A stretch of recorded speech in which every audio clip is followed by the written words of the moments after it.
just going to do this for the whole time. We're not even going to talk. Yeah. Someone else wanted to dance too. Like, yeah, let's dance. Let's dance.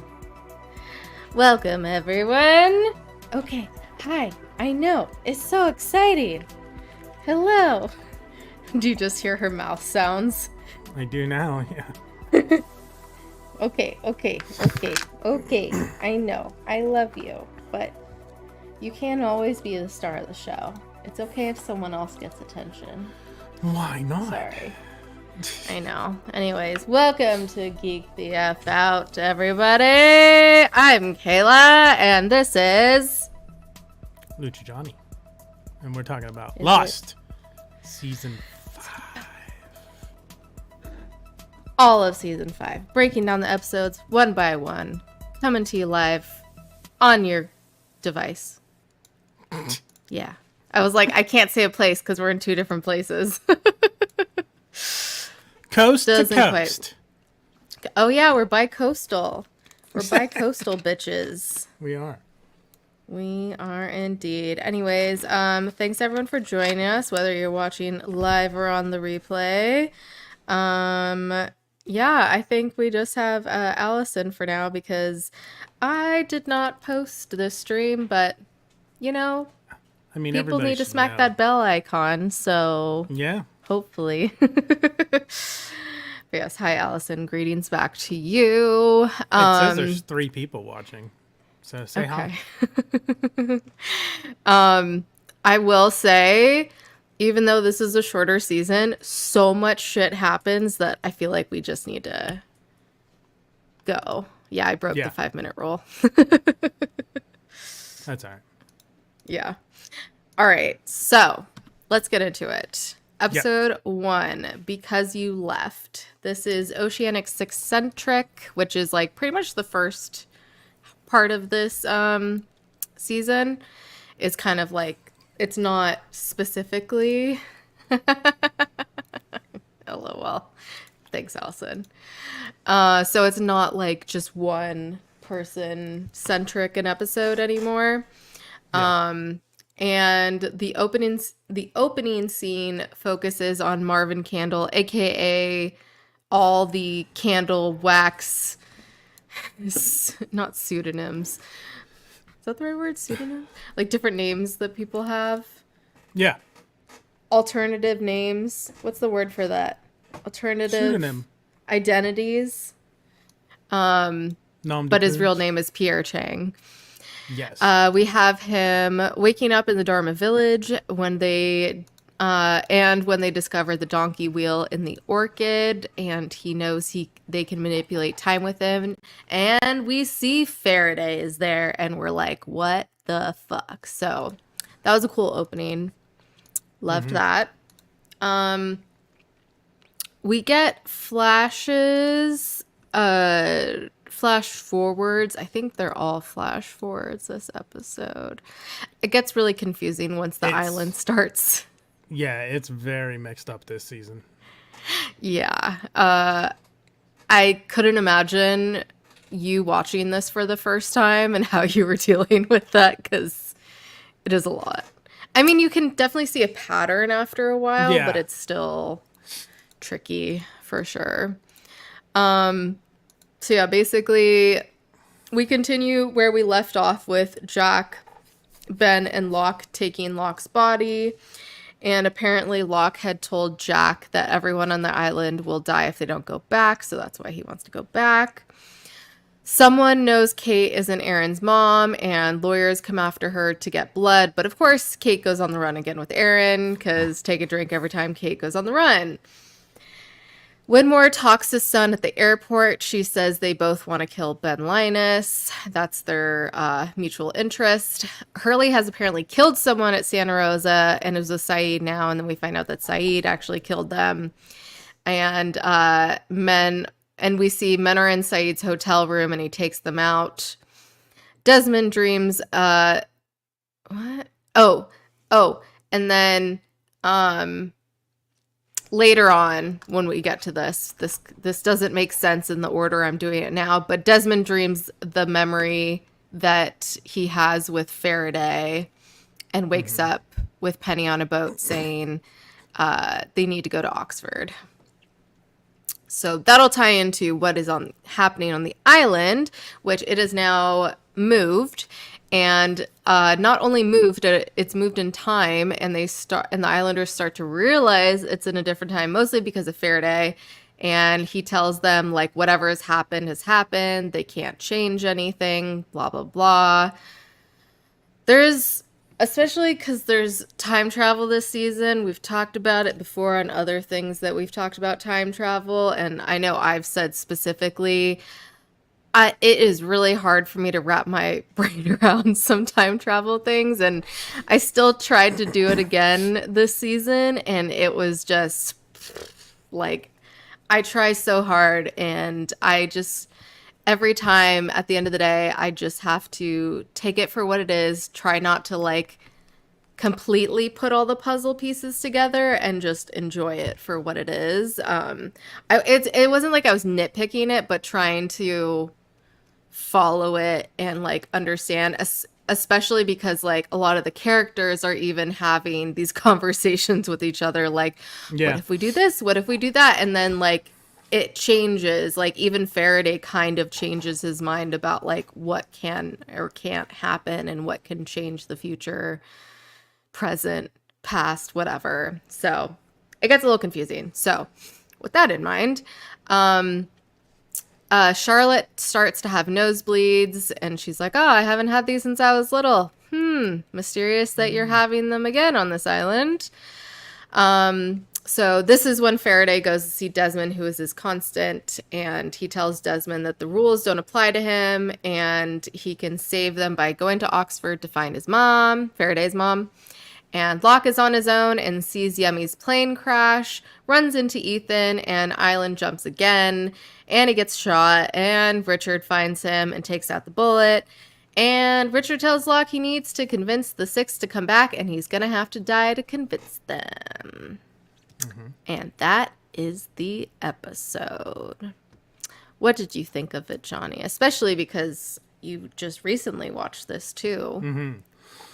It was interesting. So like, I didn't clock the time travel at first because when they show up like on their beach and there's nothing there, I'm like, is moving the island a complete reset, or did the stuff that was there, like the structures that they made, stay behind?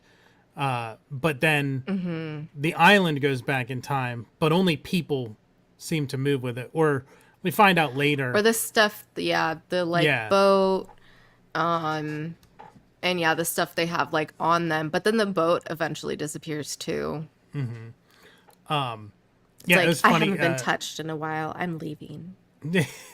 when they come and order the paternity test for Kate, I typed "time to run again, Kate," and then the next shot is her packing the suitcase, and I'm like, "Oh, that's what she does best." There's a line when they're walking through the jungle. Faraday's like, "Excuse me, I'm going to need the two of you to pick up the pace, okay? Thanks." Just the delivery was like amazing. Yeah. Oh. And then when Sawyer slaps Faraday and Charlotte's just like, "Oi!" Yeah. That was good. Hey, baby. Locke sees the drug plane crash. Yummy. I said Locke time slips again right before Ethan can shoot him, and then so does everybody else. So, Sawyer says, talking to Faraday, he's like, "Where are we now, whiz kid?" And Faraday says, "We're either in the past or we're in the future." I'm like, well, that narrows it down. Thanks. Yeah, really. Thanks, Daniel. When Sun answers the door she's in the hotel room or whatever, she answers the door. She had like, it sounded like she was putting on a huge like American accent. It did not sound like Sun at first. Maybe that's just her like actual like maybe tone of voice. Please ignore the beasts. I had to laugh at Hurley being like, sounds. "I need a cool code name." Yeah, that was And then good. we got the knives in the dishwasher that we talked about last time. Yes, Which we what did. kind of hotel has what? I've never seen a hotel with a dishwasher. Although it does look more like it was like a condo. Like I've been to some, uh, especially if there's like if it's like a business suite. ones. Yeah. Like businessy hotels or like extended stay hotels. Stop licking his ear. Ooh, have And an ear then fetish. Richard gives Locke the compass, and he Richard says it's a compass, and Locke says, "What does it do?" And Richard says, "It points north." Yeah. That was really good. Yeah, and then the Locke has to die. Desmond shows up. Faraday tells him to find his mother, but doesn't get her name out before the time slip. And Yep. Desmond gets the message. It was good. Excuse me as I yawn. Yeah, it was definitely a good start to the season. Got the clock moving. And once again, any excuse for Sawyer to be shirtless for part of the episode. He's like, Kirk. Yeah, I also was like, oh yeah, that's the knives scene we were talking about. You go out. You want to go out now? I've let you out like 4 times. Oh my gosh. Anyways, that's pretty much all I had to comment. But yeah, this season I was very locked in, and no pun intended. Especially because, like, yeah, 5 and 6 I've seen the least of rewatching all of them. But yeah, should we move on to the next? Yep. All right. I will say the summary, Unanimous. and then I will let these dogs out. Okay. Who lets dogs out? Me. Who let the dogs out? Okay, episode 2, The Lie. Dogs out. I did. The flashes we get are Hurley gets pulled over by Ana Lucia, who tells Hurley what to do to avoid the cops, and also says Libby says hi. So cute. So Hurley, oh my gosh, goes to his dad's. Then his dad Power through. takes. So sorry, everyone. His dad takes Saeed to see Jack, and he fixes him. Hurley tells his mom how they lied and what happened, and she believes him, which that was a very sweet moment. And Ben shows up at Hurley's house and tries to get him to go back to the island, and he runs out and turns himself over to the cops. Meanwhile, Kate goes to see Son. She tells Kate to take care of... What? That makes no sense.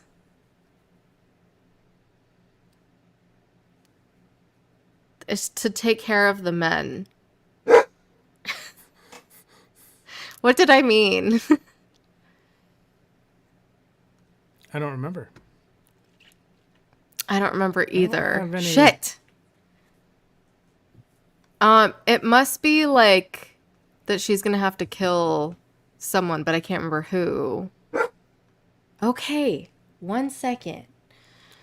Oh, the lawyers who came to ask for the paternity test. Oh, yes. She's gonna have to take care of them. Okay, yes. And then Ben goes to see Eloise, who's found the island, says he has 70 hours to get them back. Meanwhile, on the island / rescue boat, on Penny's boat, they're discussing how they're gonna have to lie. Faraday needs to find where they are in time to find a new bearing. Is there an animal outside? No, we're good. Okay. A new bearing to take the Zodiac to get off the island, which was that boat. Then it eventually disappears. They start getting attacked by flaming arrows, killing Frogurt. Juliet and Sawyer run into some of the other peeps, and Locke saves them. All right. I'll BRB. You can share your thoughts. Okay. In the beginning, well, we see Lapidus, and then Hurley says, "The island disappeared. We all saw it. It's gone." Bloop. Just the way that he said bloop just got me. And then it was cool to see Ana Lucia and the Libby mention. This is also, we talked about this last time. Ralph mentioned the I Heart Shih Tzu shirt, and this is the episode where Hurley gets that. I never noticed until this episode the close up on Hurley. He's got like a gray eye and a brown eye. He's got two different colored eyes. I don't know if I noticed that before. I missed it, and I forgot, or I missed it.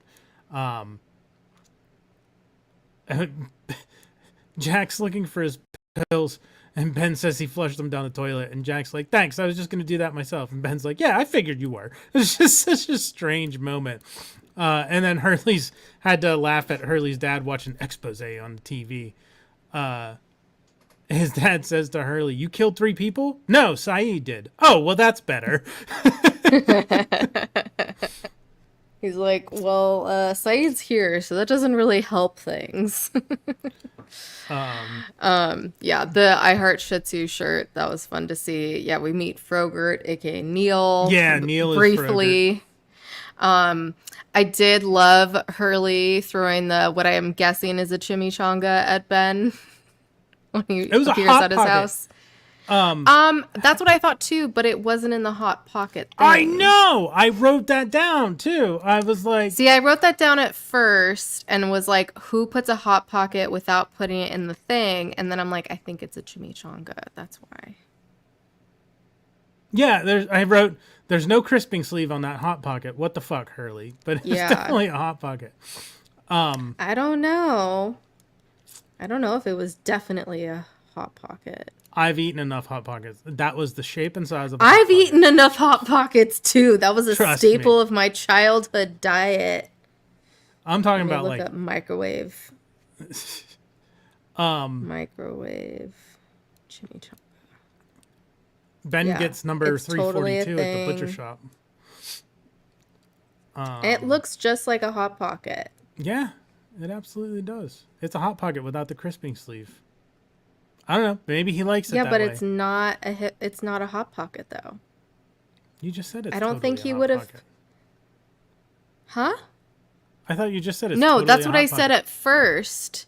But then I was like, oh no, it's probably a chimichanga because it's not in the Hot Pocket. Do I have to? We're gonna have a whole. We're gonna. Yeah, I want to look at it closer because I think I was just looking at it on my phone. Let's see it in full detail. This is what the people are here for. I gotta find this. Because I was like, why would you do that? And I was like, it must be something else, like a burrito or something. That's why I figured chimichanga. Because it also looks like that. Do. Exactly why I'm here. Thanks, Allison. This is what the people need to know. Hot Pockets. Everyone, we'll do a poll in the chat. Who thinks it's a Hot Pocket and who thinks it's a chimichanga? Trying to find it. Where does it happen? When Ben comes over, he throws it at Ben. So it's like right before. Dun dun dun dun dun dun dun dun. This is what the people came for. I don't know. Why are they trying to hide this info from us? That's a great question, Allison. The people need to know. My thought was the crisping sleeves at this point I think had the logo on them. Oh, your voice and I wasn't audio. facing. Oh, what the heck? Oh no. I'm behind. Okay. Ruh-roh. Let's see if I can find it. Ooh, there's a high-pitched sound in my ear. I'm gonna drop out and come back. Okay. Technical difficulties, people. I am here and I'm looking for when he heats it up. Oh my god, you can see the splatter on the wall. That's really funny. Okay. Okay, here we go. I'm going to slow it down to like 0.5 speed. See that is happens. A Hot Pocket. Yeah, I guess so. It is that shape. But it kind of looks like there's cheese on top. Or is that just the bubbliness of it? Oh, yeah, I see. Yeah, I see it here on my phone, too. Yeah. I think what the issue is at this point in what time... menace! the crisping sleeves had the logo all over it, and they probably didn't get like product placement, but they wanted it in there, so they used it without the sleeve because the sleeve has the logo. Yeah. This really is Definitely. not that important. It's important to us because we love Hot Pockets. We love a Hot Pocket. What can we say? Anyways, that's all I had for the Phrasing. episode. Did you have anything else? Yeah. Yeah, I was. Hang on. What was the last thing? Oh, expose on the TV. You notice how you did that's better. I guessed correctly that it was Son who had called Kate. Oh, you guessed that. That was good. Yeah. I thought it was Cassidy, and then I was like, no. Ben got number 342 at the butcher shop. Charlotte has a headache after the nosebleed. Faraday knows something is up. She's gonna die. They always do. Losing it and gets shot with a flaming arrow. Yep. Just in time. Hot Pockets. Okay, that's the Hot Pocket. That's the Hot Pocket. Yep. That's one Hot Pocket. And then I'd noticed like one of the last. I'm like, it's James, Juliet, and John. Like they all start with J. We don't think about it much because we hear James referred to as Sawyer more often. Yeah, and there's Jack. And Locke is mostly referred to as Locke. But at least in this particular scene, it was James, Juliet, and John. And then you have Jack, too. Damn. Yeah. Crazy tits. That wreaks havoc on my speech impediment. And then with SH, CH, J, and G sounds. And then I was like, really oh, hey, it's the... I wrote fortune teller lady, but it's the lady who talked to Desmond about... Fortune teller lady. Yeah, it was the lady Eloise who talked to Desmond about... Hawking. Yep. Yes, indeed. That bitch. Ooh. Let's not break my mic. Shall we move on to episode 3? Yes. All right, episode 3 is called Jughead. And the flashes we get, we see Penny giving birth on their boat. Desmond goes to Oxford and finds Faraday's office has been cleaned out and he's no longer there. He goes to see the girl whose name is Teresa, whose consciousness is going backwards and forwards in time. And apparently Widmore was funding Faraday and also paying for her medical care. Desmond goes to see Widmore to ask where Faraday's mother is, and he ends up giving him the address, but warns him not to get involved. And we find out Desmond named his son Charlie. On the island, Miles, Faraday, and Charlotte get ambushed by some others who recognize Faraday. They take them back to the camp and see Richard and ask to see the H-bomb. Says he's in love with Charlotte, so he won't blow up the bomb. Ellie takes Faraday to the bomb to examine it, which Ellie is short for Eloise, as we find out, and tells her they need to bury it. After the island moves again, Charlotte convulses and passes out. Locke shows up to the others' camp wanting to talk to Richard, saying Jacob sent him, and finds out one of the dudes is actually Charles Widmore there. Dun, dun, dun. Right before Richard can tell him how to get off the island moves again, because of course. That's the episode. What were your thoughts?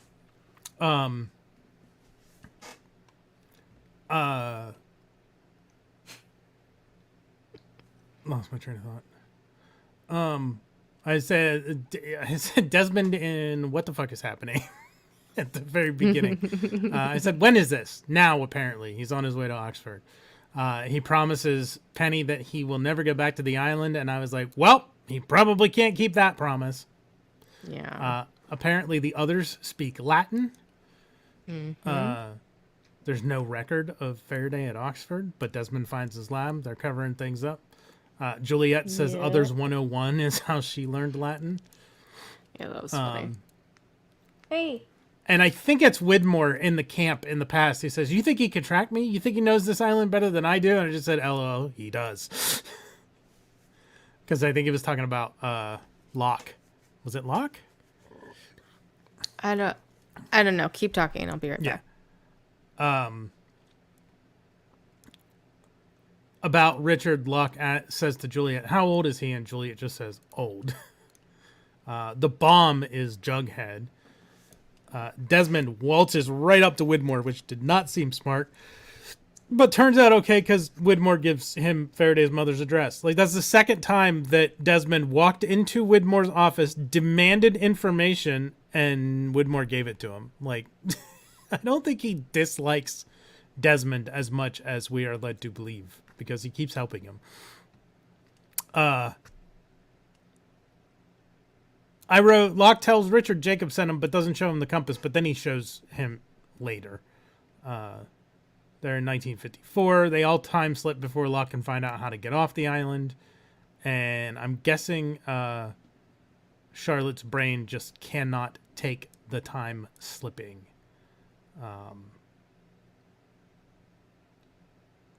We also learned that, I don't remember if you mentioned this, I think you did. Widmore is Daniel's benefactor. He's covering all of Teresa Spencer's care, and he's funded all of Faraday's research. I don't understand this, Allison. Oh. That's ridiculous. Wait, what info was I trying to hide?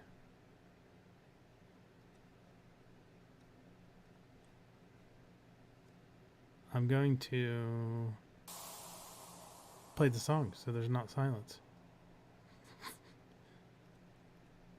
Yeah, she's back. The song didn't even get to start.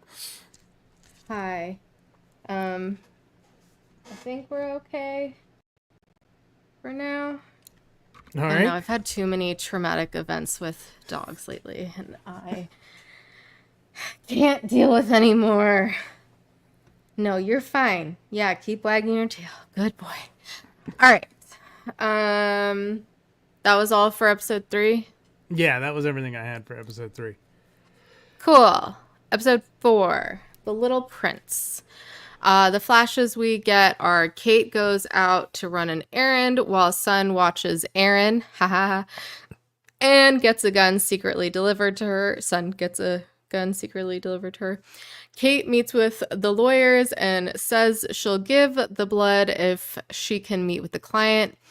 But he says they're probably not going to meet with her, so that's not going to happen.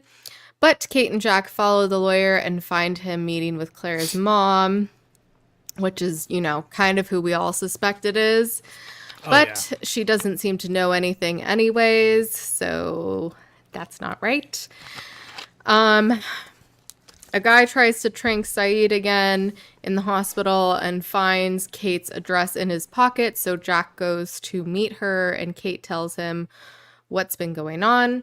Saeed and Ben go meet with the lawyer who's been going after Kate, who's taking care of Hurley's charges.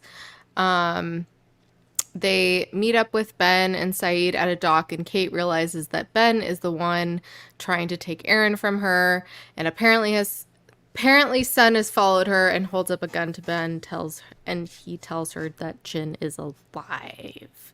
Dun dun dun. On the island / rescue boat, Jack and Kate on the rescue boat discuss what to do about Aaron.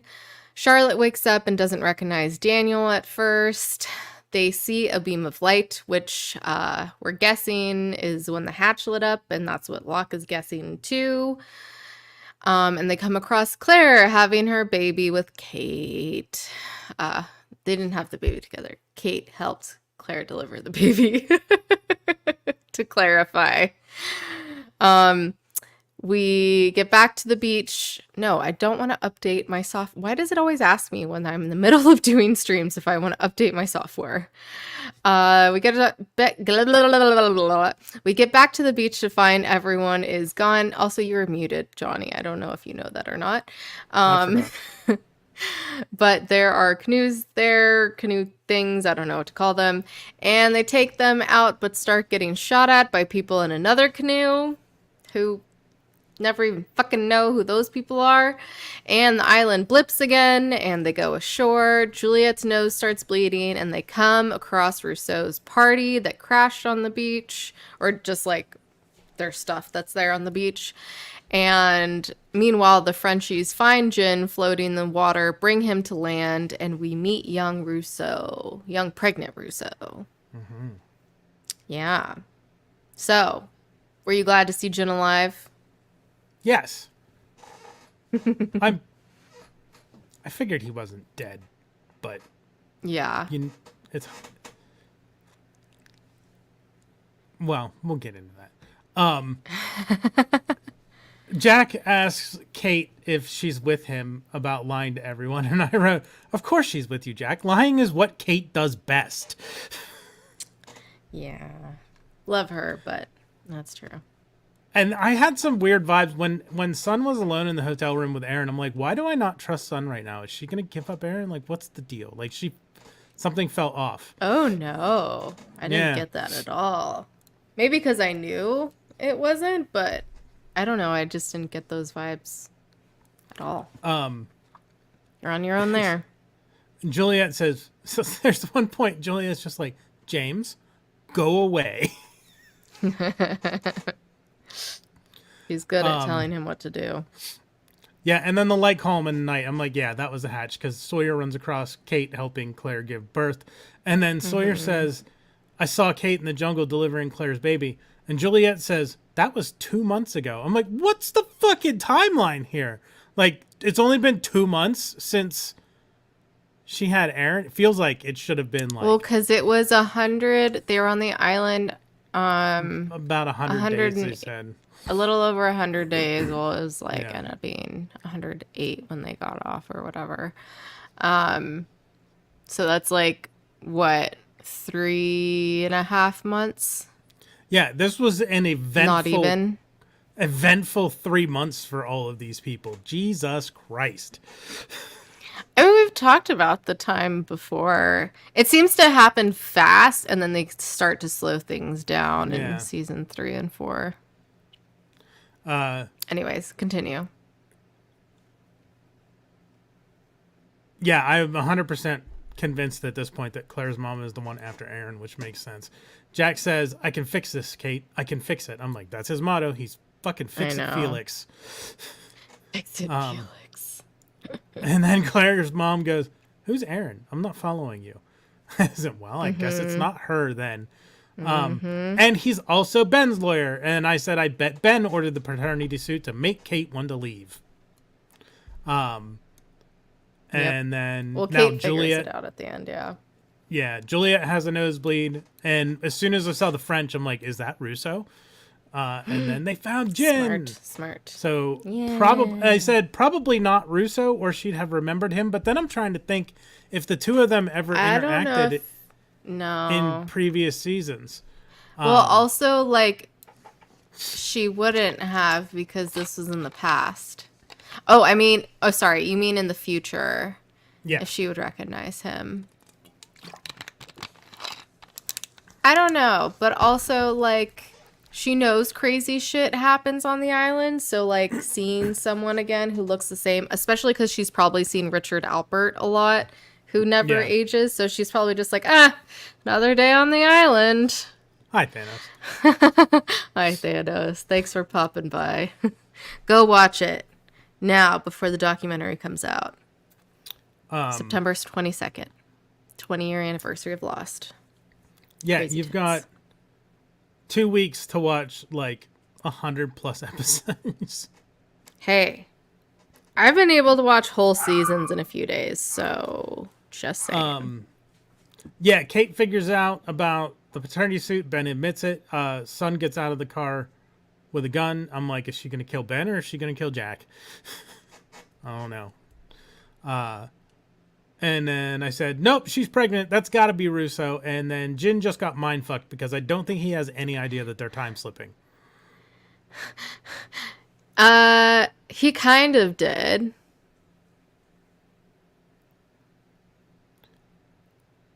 No, because he just woke up after being thrown from the boat in the That wasn't the explosion. first flash, though.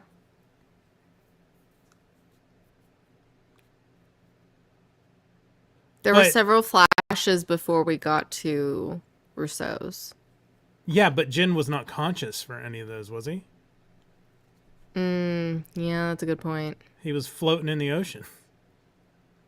I was thinking like later on, I think he says that, but it's past Russo's. Okay, anyways, ignore me. Yeah, that's all I have. Also, did I ever say the title of the episode, The Little Prince? I don't think you did. I don't know. You I were don't think worried I about did getting the either. dogs out. Ooh, let the dogs out. Or no, that was the last one. I don't remember. I don't know. Anyways, Episode 5. episode no, wait, 5. you have your this- stuff. Did you have any notes that you didn't? Nope, that was it. No, okay. Some episodes I 5. just don't have notes. I want to place- start with something because this is Are you just gonna talk over women and mansplain and no, because usually I would wait, but I want to because the last episode basically ends with Sun getting out of the car with a gun. I hate when they do this because this episode starts. She has an entire phone conversation, and like the last episode they show her, she confidently looks at the gun, picks it up out of her bag, and gets right out of the car. In this one, she's just staring at them. She has a conversation, and then she like looks at the gun, contemplating, and then picks it up and takes it's two different. You are too nitpicky. It's because I've seen this a lot in shows, and they do it on purpose I know. to I know. end one episode in a different man. But then it's like it just bothers me. I hate it. Anyway, I'm sorry. Tell Now us how you really feel. No. You done? Yes. Okay. Episode 5. This place is death. The flashes we get is Ben says he can prove Jin's alive. Kate and Saeed leave. The rest of them go and see Eloise, and Ben gives Sun Jin's ring, and they run into Desmond when they get there. Meanwhile, on the island, Jin and Russo's crew make their way to the radio tower when the smoke monster attacks them, and all of the crew except Russo go down the hole after it outside of the orchid, question mark. Jin then flashes into the future where Danielle is convinced everyone has gone crazy after going down into the hole, which clearly they were since her baby daddy was about to shoot her. And then the island jumps again and he runs into Sawyer in the group. And we see Charlotte passing out again, then wakes up, telling Jin not to let them bring her back. Sawyer's nose starts bleeding too, and they decide to go to the orchid without Charlotte and Faraday. And of course, when they get to the orchid, the island changes again. Meanwhile, Charlotte confesses to Faraday that she grew up on the island and then moved back to England with her mom. And tells him she was warned by Daniel as a kid that if she came back, she would die. Jin gives Locke his ring to show Sun as proof that he died. Charlotte dies. Locke falls down into the donkey wheel area and, of course, runs into Christian Shepherd again. Said he specifically asked Locke to move it, tells him about Eloise and to get everyone to come back. Dun, dun, dun. That's the episode. Dun dun dun. So fucking much happens. Yeah. Aside from my rant on the opening of this episode being different I've than already the closing forgotten of the about last episode. Smoke Monster. It's nearly 8 minutes until we get the title card in this episode, which is Oh, damn. crazy. They did it on purpose. It's a number. Yeah. Growls. The growls seem way more pronounced than the rattling of the smoke monster now. Guys, you don't run towards the monster. And then it said, holy shit, his fucking arm came off. Like fucking Shaun of the Dead. Yeah. They say it's not. Keep going. Okay. It's not a monster. It's a security system guarding the temple. Apparently, Charlotte speaks Korean, which is handy, but unexpected. The island also is evil now, apparently. Ben calls the group's bluff. He's kept them safe, and they should be thanking him, apparently. She has apparently kept them safe, but I don't know if they should thank him, because it's fucking Ben. The time slips are happening closer and closer together. Sawyer said what I was thinking. Juliet jinxed it. I forget. She said something. Like at least. Oh yeah, what did she say? I don't remember. At least this isn't happening or something. Yeah, and then it happened. Oh yeah, that was funny. Charlotte says she grew up on the island. You said she thinks Daniel is a crazy old man who told her never to come back. I was like, yeah, Locke's gonna break that promise. Jin made Locke promise never to bring Sun back, and Locke said he would not. And technically he doesn't. Technically he doesn't. I said Locke fell hard. Sawyer's losing it. Yeah, his bone was out of his leg. Yeah, it was nasty. I said Faraday's mom is Eloise Hawking. What the fuck is going on?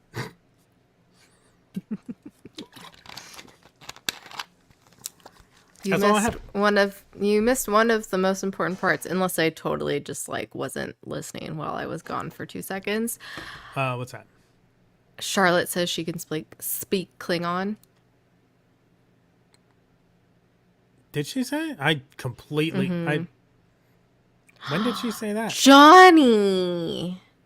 I must have heard Korean in my head because she was speaking Korean. No, it's not when she speaks Korean. It's before that, and she says she speaks Klingon. I think it's a joke. I don't think she actually does, but yeah. I was like, I get it. I completely missed it. I have a greater appreciation for that line now. I understood it before, but now I'm like, oh, okay.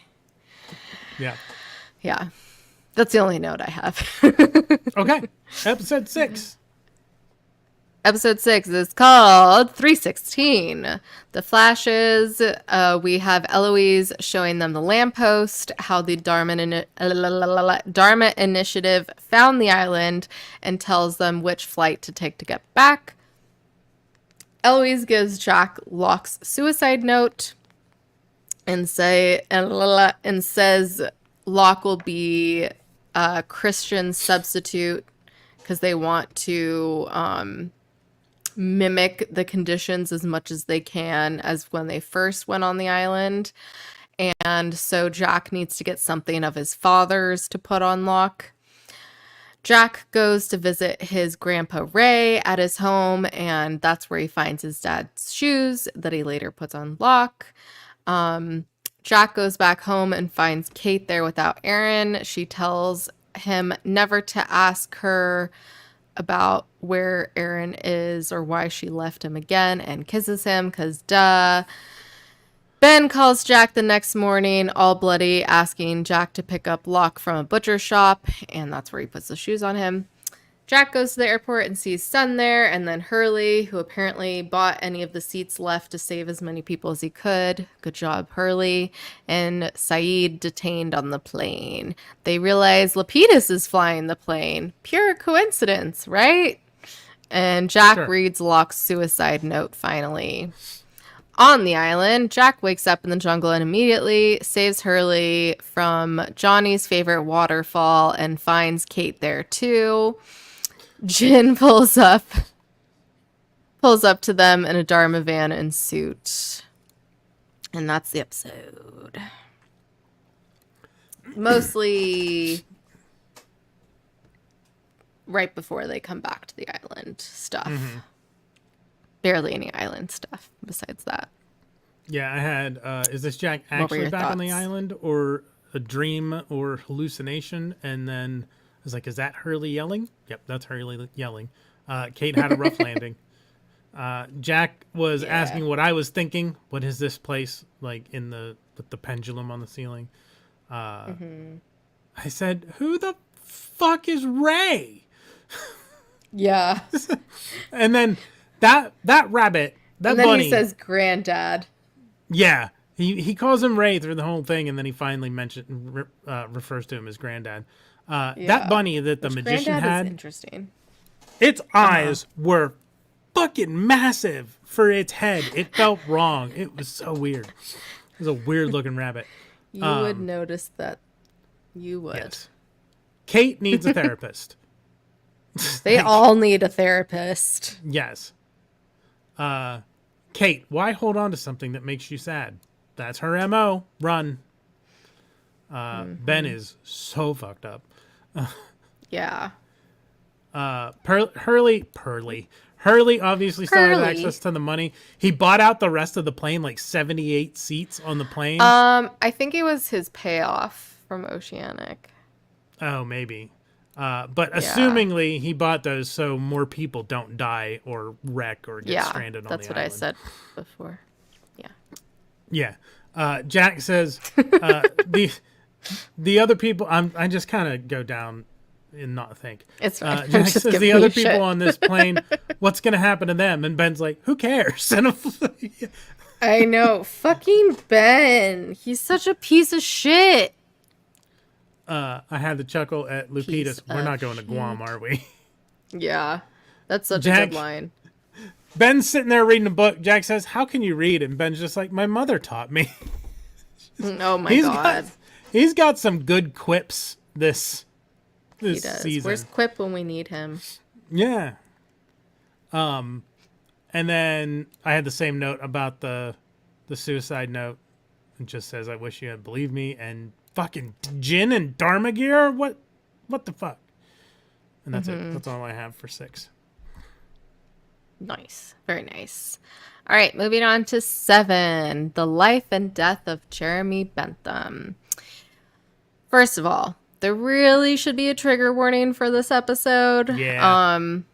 I saw someone recently debating trigger warnings and someone's like, well, it's supposed to be shocking. And I'm like, I don't think you understand why they're trigger warnings. They're trigger warnings for people who have been through this shit and could potentially have like really bad effects from seeing this stuff again, no matter what it may be.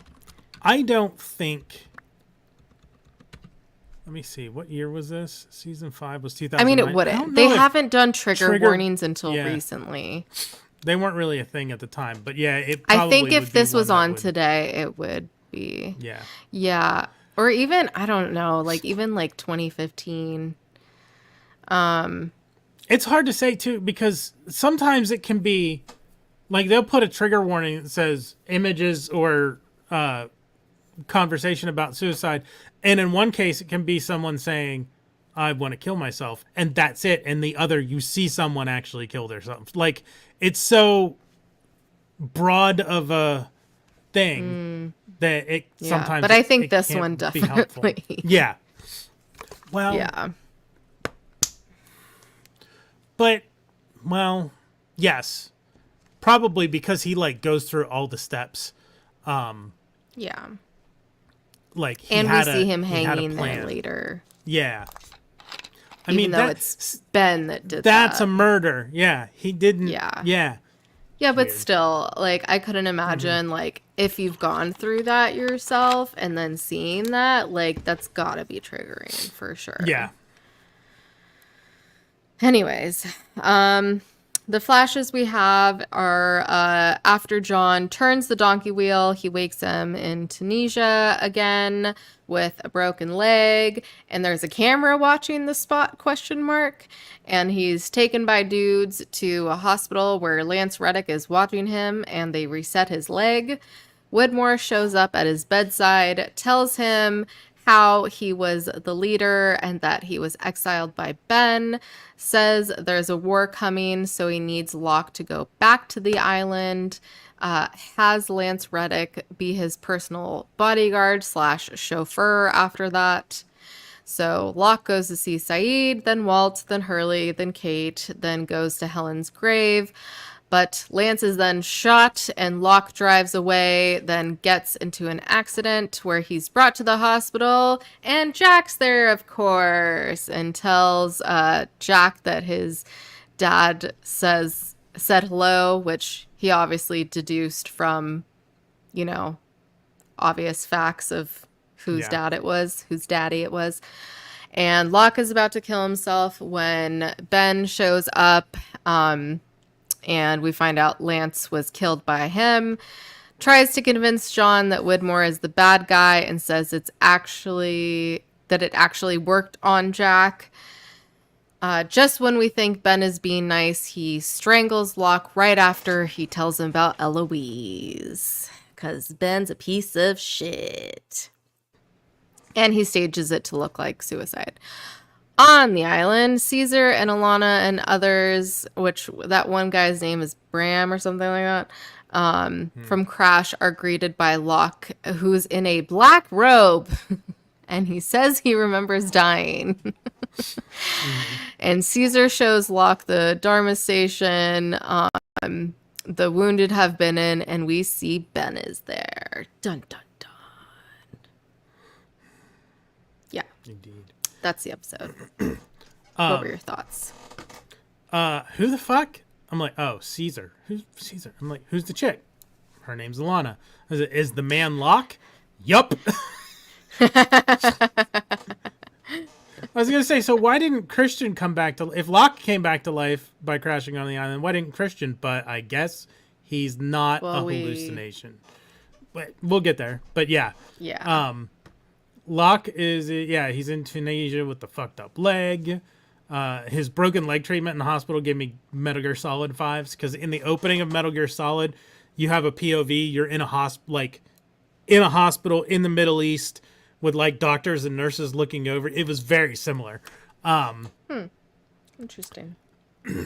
Locke meets Walt. Walt says he's been having dreams about Locke, says he saw him on the island in a suit, course. surrounded by people who wanted to hurt him.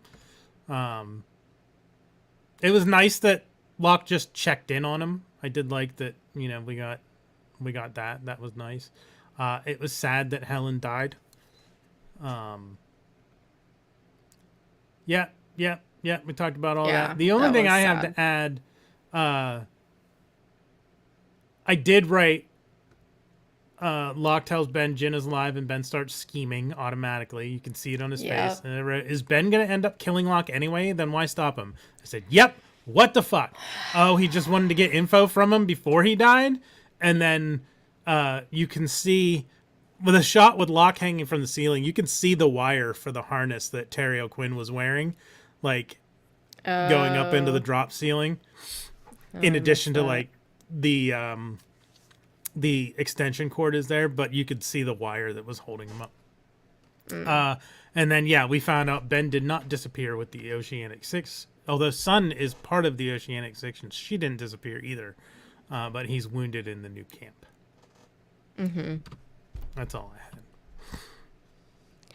Nice. All right. Next episode. Episode 8. Le Fleur. Le Fleur. Le Fleur. It's really hard for me to say. La Fleur. La Fleur. La Fleur. La Fleur. La Fleur. There we go. That's better. Sawyer, Juliet, Miles, and Jin see the four-toed statue before moving the island hopping for the last time. And now they're stuck in 1974 Dharma, and Horace is back. And they show how they get started there. And then it flashes 3 years in the future where Sawyer is head of security and Juliet helps deliver a baby, even though she's a mechanic. Meanwhile, back in 74, when Sawyer and crew arrive, he makes a deal with Richard to honor the deal the Darmies had with them since he killed 2 of the others. And we see Sawyer and Juliet brown chicken, brown cow. And that's pretty much the episode. Yeah, I said, hey, it's the 3-toed foot statue. Or Locke moving the island stopped the time flashes and whatnot, or did they come back instantaneously? I don't know what I was thinking with that. And Phil, I'm like, hey, it's that guy from, what's he from? Everything. Nothing I Remember. Like, I looked up his info. He's not in, like, anything I've really watched. But I know he's been in fucking everything. Yeah, he's one of those for sure. Which is funny because Roger, Ben's dad, is the same way. He's in everything too.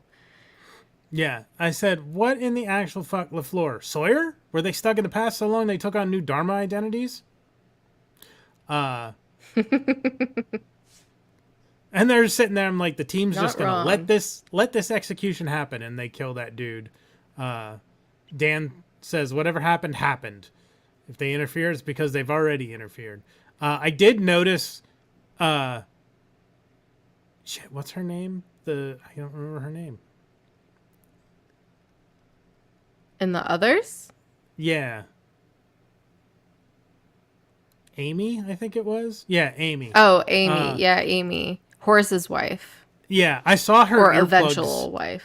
I saw her earplugs in before she walked through the fence. I'm like, I knew damn that you. something was up. Well, she does grab something from in there, which is smart for them to put those in there. Very smart. Keep talking. BRB. I said, okay, so they are undercover. Alarm, what for? Because Richard comes waltzing into the camp. I said, Sawyer, still racist. And then Sawyer says, your buddy out there with the eyeliner about Richard. I think Ralph alluded to that coming up in the season when we were talking about Nestor last time. And Ralph said he just has thick eyelashes, but it looks like he's wearing eyeliner. I said, Sawyer and Juliet, blah, blah, why, blah. If this is the... Wow. The dog does not want to be held. I'm wondering if this is the romance that... It's really the only one this season. This must be the romance that Ralph was talking about that was his favorite in the show. It is. It is. And... It's very sweet. You can comment on it next week with Ralph. Yeah. I come around on it, but at the beginning, I'm like, what? Bleh, bleh, why? Bleh. It just felt wrong. I did think that they were an interesting team because, like, Sawyer is the hottest of hotheads and Juliet is the calmest of the calm. Like, they are opposite ends of the spectrum with how they deal with problems. They balance each other out for sure. And then his conversation with Horace, I'm like, Sawyer's obviously talking about Kate when talking about getting over someone, and says now he can't even remember her face. And then, surprise, there she is. Yeah, and then holy fucking shit, shows up. It's all of them. I said, interesting that they landed in the past as well. So does the island exist in its own pocket of space-time? Because the island should be somewhere all the time. Unless it exists outside of time. So... Well, right now they're in 1970s. Well, when 3 years has passed, it's 77. So this is what I'm thinking of. So say it's 2006 or whatever when Ben moves the island the first time. 2007. 2007. Does the when he island? moves it the first time? Yeah, when the time slipping starts. Oh, I think it's still in 2004. Okay, so it's 2004. It But doesn't he really matter. ends We just up need in a number. 2005. Yeah. So it's 2004. He moves the wheel. Does the island no longer exist in 2004 at that point? Like, it should still be somewhere on the planet. Or does it not exist on the planet anymore because now it's back in, like, 1977 or whatever? It still has to be somewhere on the Earth in 2004, right? So I think what happens is it moved, and then once it moved, it was blipping through time, but it wasn't necessarily moving. It was moving through time, but not physically moving, maybe, Gotcha. potentially. Or it was moving and it was going back to those times. So the island does move over time, but when it flashes, they're going to those times, and wherever the island was wherever the island was. Does that make sense? Yes. No. No, yeah, Yes? it's... Okay. Yes, So, like, it's... here, I'll do an example. So, say 1974, so there was a flash with Jughead. So, and I think that was 1954. So, say in 1954, the island was near Alaska. And then in 1974, the island was near Spain. Then whenever it flashes, like, that's where they go to. They just So don't know, like, the whole island is moving. It can move through space by going from, like, Spain to Japan to Hawaii. It's not moving. So, like, when it does all those flashes, the island isn't moving in the future. They're moving to wherever the island was in those time periods. So, like, it's not like the island physically goes from Alaska to Spain. They're going from Alaska to Spain. So the island make itself sense? isn't what's moving through time. It's just them. Correct. It moves over time, but during Right. this period, I'm talking about timeline, not physical location. It moved, yeah. It physically moved when Ben turned it, and then it was thrown off of its thing. It couldn't figure out what time it was, and that's why it was doing that. So until Locke turned it, then it was set. Then it was stopped. It stopped moving. Yeah. Not Sorry, like they stopped moving through time. yes. And we're stuck on 1974. This is why I'm saying I don't try to wrap my head around it, because it hurts my brain. I would love to wrap my head around it, and there's like one thing in particular that we'll talk about later, which I think I finally figured it out, but at first I was like, how the fuck? So yeah. Anyways. We have Sawyer's infamous line of, just give me 2 weeks, to Juliet, and it's like, just give me 2 weeks to fall in love with me, baby. And I forget what this was responding to. It might have been Sawyer and Juliet, but I was like, as the youths say, they match each other's freaks.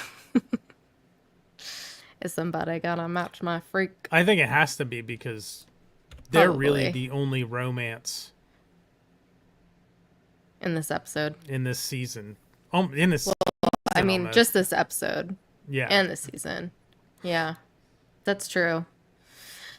All right. Episode 9. Namaste in bed. The flashes we have. I mean, these are all flashes, unless I just completely forgot to write down.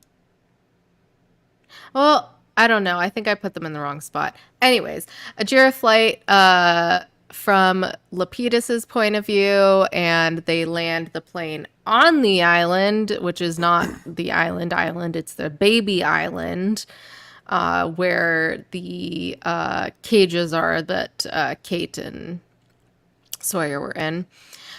Son, Ben, and Lapidus are on the plane. They land and they go back to the mainland, and they see Christian is there in the barracks, and he shows a picture of them with the 1977 Dharma gang. And so that's when we find out that they're in the present and not in the same timeline. Mm-hmm. And we find out Horace and Amy's son is named Ethan. I literally put daughter in my notes. I'm an idiot. Jin finds Saeed in the jungle and he gets put in jail, and Ben brings him a sandwich. Jack goes to talk to Sawyer, and Sawyer takes some jabs at Jack's leading skills. Oof. I feel like I'm missing some things. My notes got bleak at some points. I think that was pretty much it, though, right? I don't know. You say what you have, and we'll go from there. Frank kept the plane mostly in one piece, so that was cool. Sawyer says, Good job, Frank.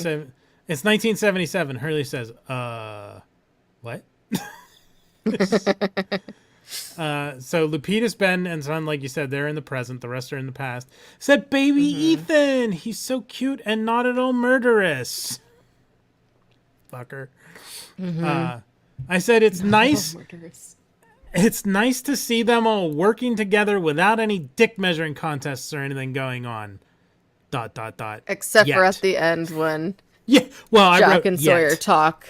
And then they're trying to one-up each other's leading skills. Yeah. I said, oh, hey, it's Saeed. Or strategies. And then Jack is a workman at the shed based on his aptitude tests. LOL. Fucking doctor. Oh, you're a janitor based on your aptitude tests. Already, you can see there's tension between Kate and Juliet. And then I didn't really get it as much. I felt it. Maybe I was inserting it on my own, but I'm like, because I expected it. But is it when they talk after Kate finds out about Juliet and Sawyer? No, and she's like, oh, when Juliet's like, oh, I wanted to tell you, but I didn't know how to do it without coming off as like, stay away from my man. Because that's not even this episode. Yeah, I couldn't remember which episode. Yeah. Wherever I said wherever Son and Lapidus are is trashed. And we hear the smoke monster. And then Jack obviously not trusting Sawyer, tension building already. Said, is that Ben? As a kid? Fucking called it. We'll talk a little bit about Well, we saw Ben before as a kid. It's the same Did actor. we? I couldn't remember. Yeah, we get the flashback when he meets Well, that's what Richard. I was wondering, because we see the previously on Lost shows that scene. I couldn't remember. I'm like, did we see this scene between Richard and Ben before? Or is this one of those? Because there's a couple shows that have done that. Not that same scene. But we see when Ben first meets Richard and he's like, take me. Yeah, I couldn't remember if we had So this actually is a seen... few years later. So he's already met him. Okay. Yeah. That's all I had. Okay. Cool. I said amazing CGI of the plane landing. Bravo. It's just as great as I remember it, which it was shit back then. It's still shit. We meet Radzinski, who drew the lockdown map before Kelvin did. Oh, right. Okay. I didn't clock that. So he's the one who wrote the map. Okay. Yeah, and then Kelvin added on to it. All right, episode 10. He's Are You. So this is when they start to get... Yes. When you, I got to run real quick. I'll be right back as you are going through the summary. Okay. he's argued. This is Saeed centric, so this is when it becomes more character centric, except for at the end.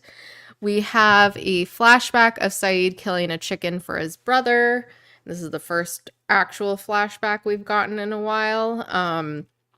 And it's interesting because I felt like it really paralleled Mr. Echo and like how Mr. Echo killed that man for his brother.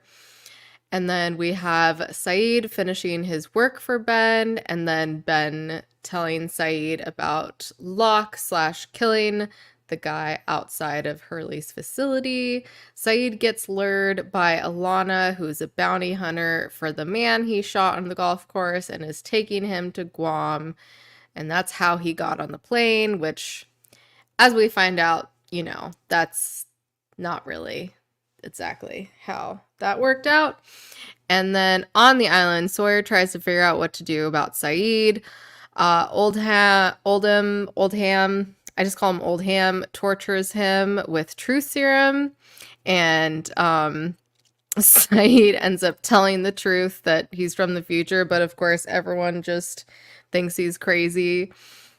And Ben stages a burning van to let Ben out, and then not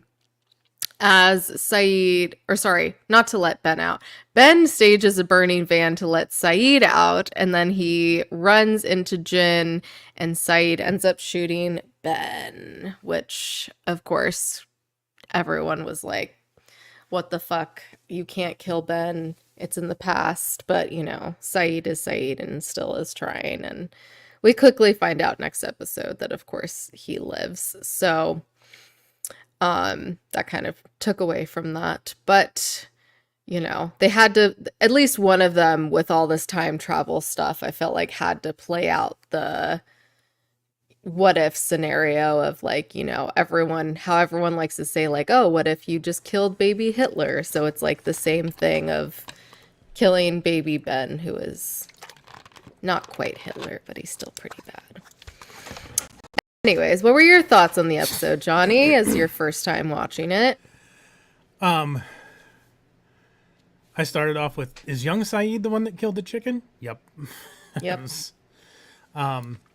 Horace is his thing says mathematician. Why is he so high up on the chain of command, apparently, if he's just a mathematician? I think because he's been there for so long. That's my guess, at least. I noticed in this episode that Rosinski is the actor who played, you probably don't know this show. There was a show recently called Beacon 23. He played one of the main antagonists on that show, Aleph. I had to chuckle at Sawyer waltzes in. Take your lunch, Phil. You come back there alone? Take your lunch, Phil. Yes, sir. Just the way he was like, yes, sir. And just scurried off. Saeed said he's going to be on his own. This is where Kate finds out that Hurley is either more perceptive or not living in denial about Juliet and Sawyer being together. Ben's dad is a piece of shit. Fuck him. Always was, always will be. Ben says, John Locke is dead. I think somebody killed him. Yeah, it was fucking you, Ben. It's you. An idiot. He's an asshole. He's a murderer. He's an idiot. He's a piece of shit. He says later in one of the episodes, I lie. It's what I do. Yep, he lies. He should put that on a cup like Tyrion Lannister, like, I lie and I kill people. Like, I drink and I know things. Yep. But it's I lie and I kill people. I said, ruh-roh, Saeed is going to fuck everything up for being uncooperative. And then Oldham says, maybe I should use half a dropper. Because Saeed's telling the truth, but they don't believe him because he says he's from the future. Exactly. I said, I figured that was coming. She kicked Saeed in the face when he was taking off her boot, just as they were about to get down. I had to laugh at Sawyer says, 3 years, no burning buses. You guys are back one day. Yeah. That was really funny. And then I said, what the fuck? Saeed shot baby Ben. How does that work? Is it not the same Ben? Like, is it not a Ben Linus? Is it a different Ben? But we'll see. Because obviously Ben's We not dead. shall. We shall, we shall, we shall. Is that it? That's it. That's all I had. Okay. Moving on to episode 12. Oh, you Speaking didn't of have that. any? Or did you go through your notes and I missed it? No, that was pretty much it. Whatever happened, happened. This is a Kate-centric episode. We see flashes of Kate goes to see Cassidy on behalf of Sawyer and tells her everything, like everything. And Cassidy, being the very smart lady she is, knows that it's not Kate's baby. After the Oceanic 6 meeting on the dock, Kate loses Aaron at the grocery store and finds him with a lady that looks like Claire, which freaks her out. And so when she goes to see Cassidy again, she tells her what happened and says, you know, like, I wasn't surprised that, like, he was gone and he was taken. And Cassidy was like, yeah, because you took him. I was like chilling. And Kate goes to Claire's mom and tells her about Aaron and gives her Aaron. And that's what happened. On the island, Jack refuses to help Ben, but Kate donates blood to Ben and also takes him to the hostiles to fix him, and Sawyer helps that. Richard says Ben will forever be changed and will lose his innocence. Dun dun dun. That's the episode. Yeah, I start off with, oh, baby Ben isn't dead. Anytime we see somebody younger than them, their present selves, they're baby whatever. And they don't become That baby checks after baby Ethan. Baby. I literally wrote down lots is happening, but not much to comment on because I didn't have a lot of notes. I did say, so where is Aaron right now anyway? Like, and speaking of, where's Claire? Because we have not seen her at all. Like, should still be on the island with Christian, but we don't see her. Hurley really doesn't get it. His conversation with Miles about time travel, Hurley it's not clicking for him. I said, that is the good question in that whole conversation. Why doesn't Ben remember getting shot by Saeed? Yeah. I said, which is my only note for this episode is Miles and Hurley fourth wall breaking time travel, LOL. Because, yeah, I don't get it. And I'm not going to try to get it because it is way too hard to figure out. I got it. Like, Hurley was really not getting it. Did you get it, though? Yeah. Like, they are in the past, but they are from the future. So, like, yes. Let's say Hurley's 35 when he goes back to 1977. Things that happened to him are not going to affect 24-year-old Hurley because he's not 24 anymore. He's past that point in his timeline. His timeline now exists in 1977. And it doesn't matter what the year is. That's what people get stuck on, the year, I think. Like, it's 1977, but yes, but for you, it's the next day after, June 1st, 2004, when you were on the island. It's a new you don't go back and alter your own timeline by doing things unless you're like, you kill the guy who conned Sawyer's parents or something like that. But the timeline for everybody goes forward. I got it. I don't know if I can explain it well. I get that, but when it comes to, I mean, ultimately we see, well, I can't say that because you haven't seen season 6 yet. The only other thing I have is either Matthew Fox is insanely tall or that showerhead is really short. He's tall. I think he's like 6'1" or something. Because the showerhead was like in his chest. That's not that insanely tall. Some places they make them short. How tall is Matthew Fox? Do you have any other notes? No, that was my He's last one. 6'2". So that was probably a fairly short, a combination of him being taller and a fairly short showerhead. Oof. He has not aged well. Like, really not aged well. Oh, wow. Yeah. He looks very old. Probably from all the drinking. Oh. Yeah. What do you mean, probably. oh? I didn't know he was a heavy drinker. Oh, he got Is he a like heavy drinker? 2 DUIs while he was filming.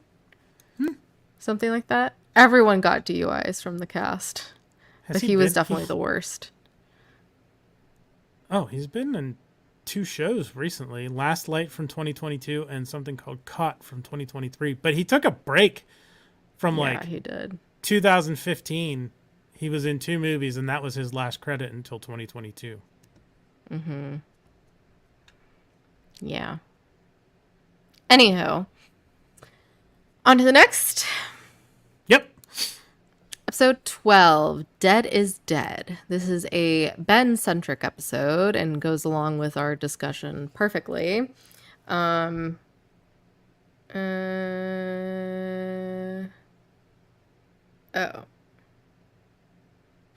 Yes. Sorry. The flashes we get... Tell me you have ADHD without telling me you have ADHD. Ben meets Widmore where we left off in 77, a young Widmore.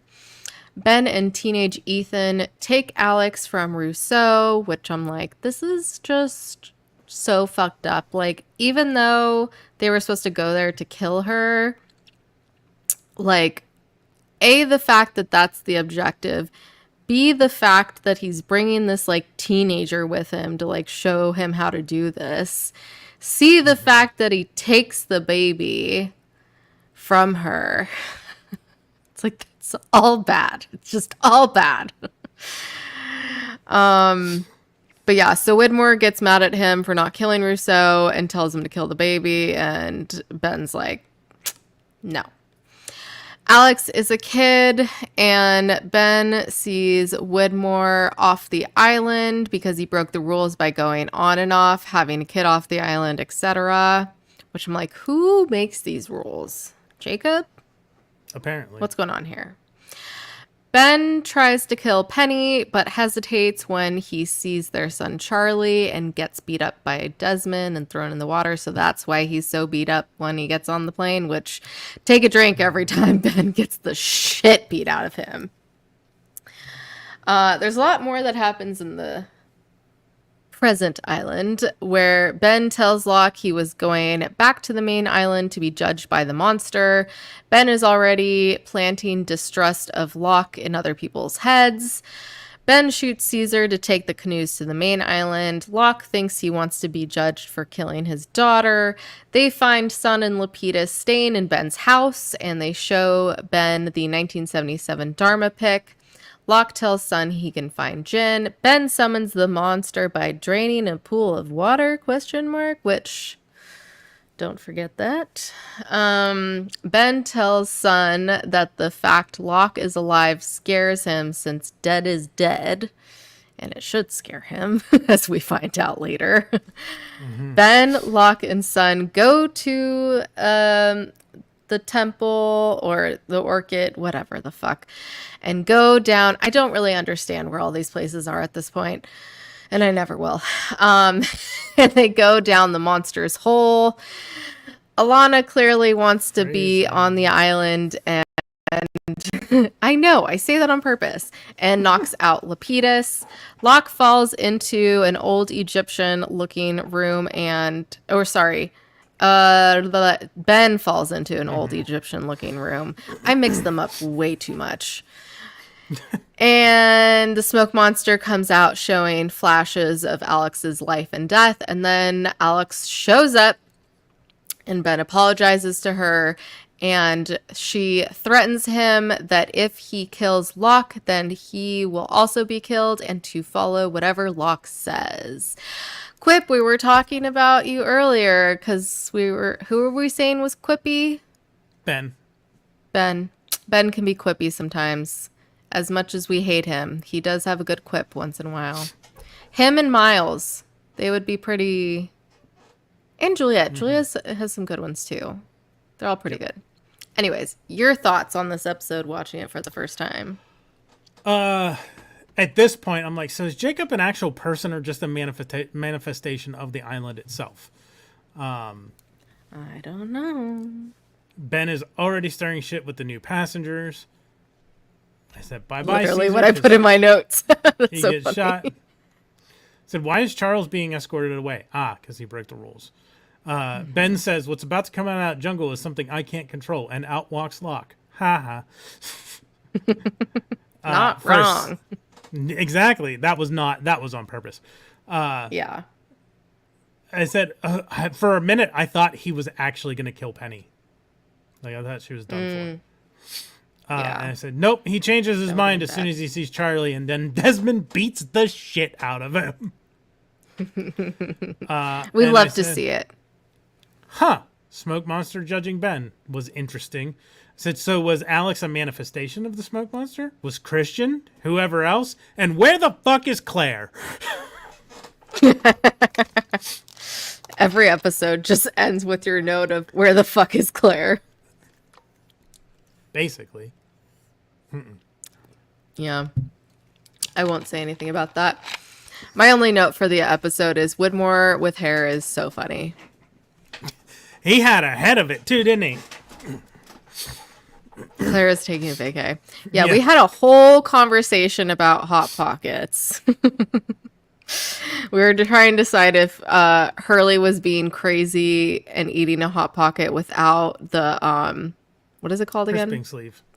Crisping sleeve. That's a name. Or if it was something else, but it was indeed a Hot Pocket. It's okay. You can go back and watch it later. Quip. It was thrilling. Anything else? We want to Nope. 13? Yep. All right. Episode 13. Some Like It Hoth. I totally missed that this was the name of the episode, or I would have picked up on something, but it was better that I didn't know because it was more of a surprise. Okay. Anyways, the flashes we get are Miles' flashback to when he was a kid, and he heard a dead man in their apartment complex. And I think that was probably the first time he, heard and sensed dead people. Miles, as an adult, visiting his bedridden mom, asking where his dad is, and she's like, he's dead. Sure, Jan. Naomi tracking down Miles and recruiting him, and tests him by showing Dead Man bringing who brought Widmore info about the stage plane and all the dead bodies. And I was like, was he going to blackmail him, or did he just happen to have that information and they wanted to, cut everyone off or whatever? Or was it proof of Ben's doing? And offers 1.6 million to go on the boat to the island. And then we see Miles gets kidnapped by Bram, who was on a Jira flight, trying to get him not to go on the freighter. Wasn't it Bram and Alana? No. Was it just Bram? No, I think it was Alana too.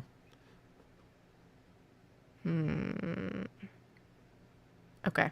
Anyways, on the island, Sawyer and Kate get back to the barracks. Horace sends Miles to pick up body from Radzinski that got shot. Miles and Hurley are bonding over talking to dead people, which is really funny. They bring the body to Dr. Chang and others working at the Orchid. And Miles tells Hurley that Dr. Chang is his dad. And they drive Mr. Pierre Chang to where they're building the hatch, and Hurley watches them engrave the numbers into the side of it. And Roger suspects Kate of having something to do with Ben going missing. Hurley's rewriting Empire Strikes Back LOL and tries to convince Miles to take the opportunity to bond with his dad.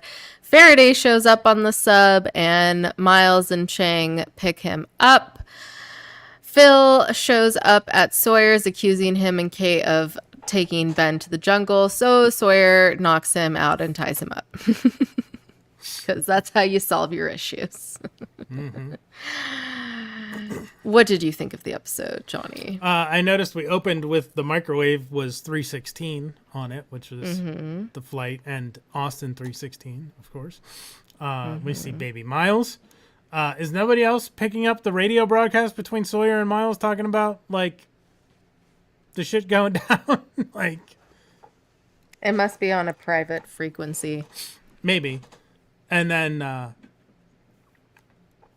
we see punk rock Miles, which was cool. I like that look for him. I haven't heard about that. Hurley is perceptive. You can talk to dead people. Hurley says he can talk to them too. I said, Kate, you suck at this now with, like, being a con artist, because she totally fumbles with Roger trying to, like, console him and then deny that she knows anything about Ben. And I said, what the fuck? Dr. Chang is Miles' dad?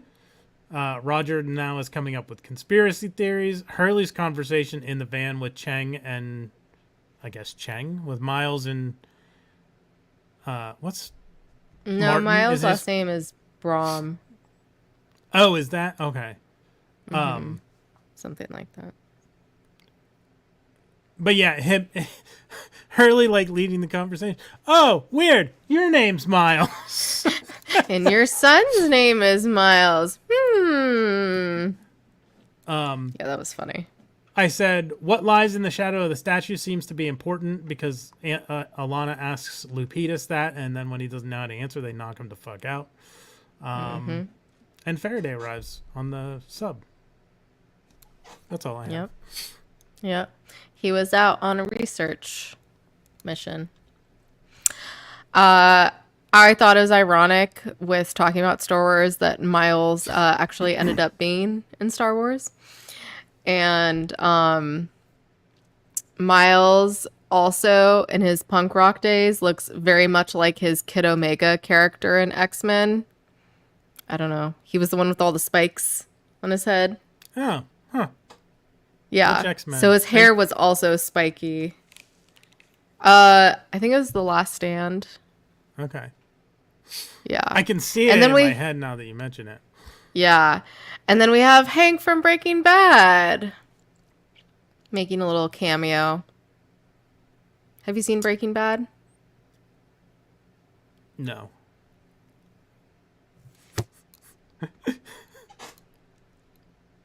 All right, that's our next watch rewatch. Yeah, that's all my notes. That Something won't is be a good one, wrong with because you. I watched Screen Crush's complete, like, series recap on Breaking Bad, so I know, like, everything that happens. Damn it. Whatever. Oh yeah, we haven't gotten there yet. Okay. Okay. Episode. Anything more else? No, I didn't have anything else. Yes. Yes. That'd be fun. All right, episode 14, The Variable. This is Faraday centric. We have flashes of after Desmond was shot by Ben. Penny is visited by Eloise at hospital, saying it was Dan's fault that Desmond was shot, which I'm like, how does that make sense? And she apologizes to Penny, and Desmond ends up being okay, luckily. Widmore shows up outside of the hospital, and we find out that he's Dan's daddy, with a capital D. Dan as a kid and his mom telling him he's special and he has a brain for science.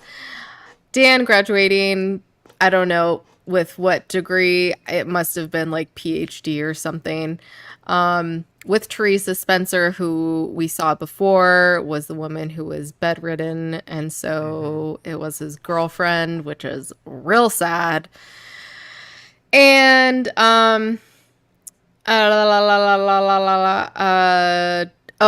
Eloise warns Dan to quit the distractions with his girlfriend and focus on school. Right after Dan sees the plane was discovered in the ocean, Widmore visits him, tells him that he staged the plane, and we finally get that answer of who did it. It was Widmore. Not really that surprised because he, has a lot of money and resources. Yeah, Not to be confused with racehorses. Of everybody who could afford to do something like that, like he was probably the front runner. Yeah. And tells Dan that he can go to the island and his memory will be healed.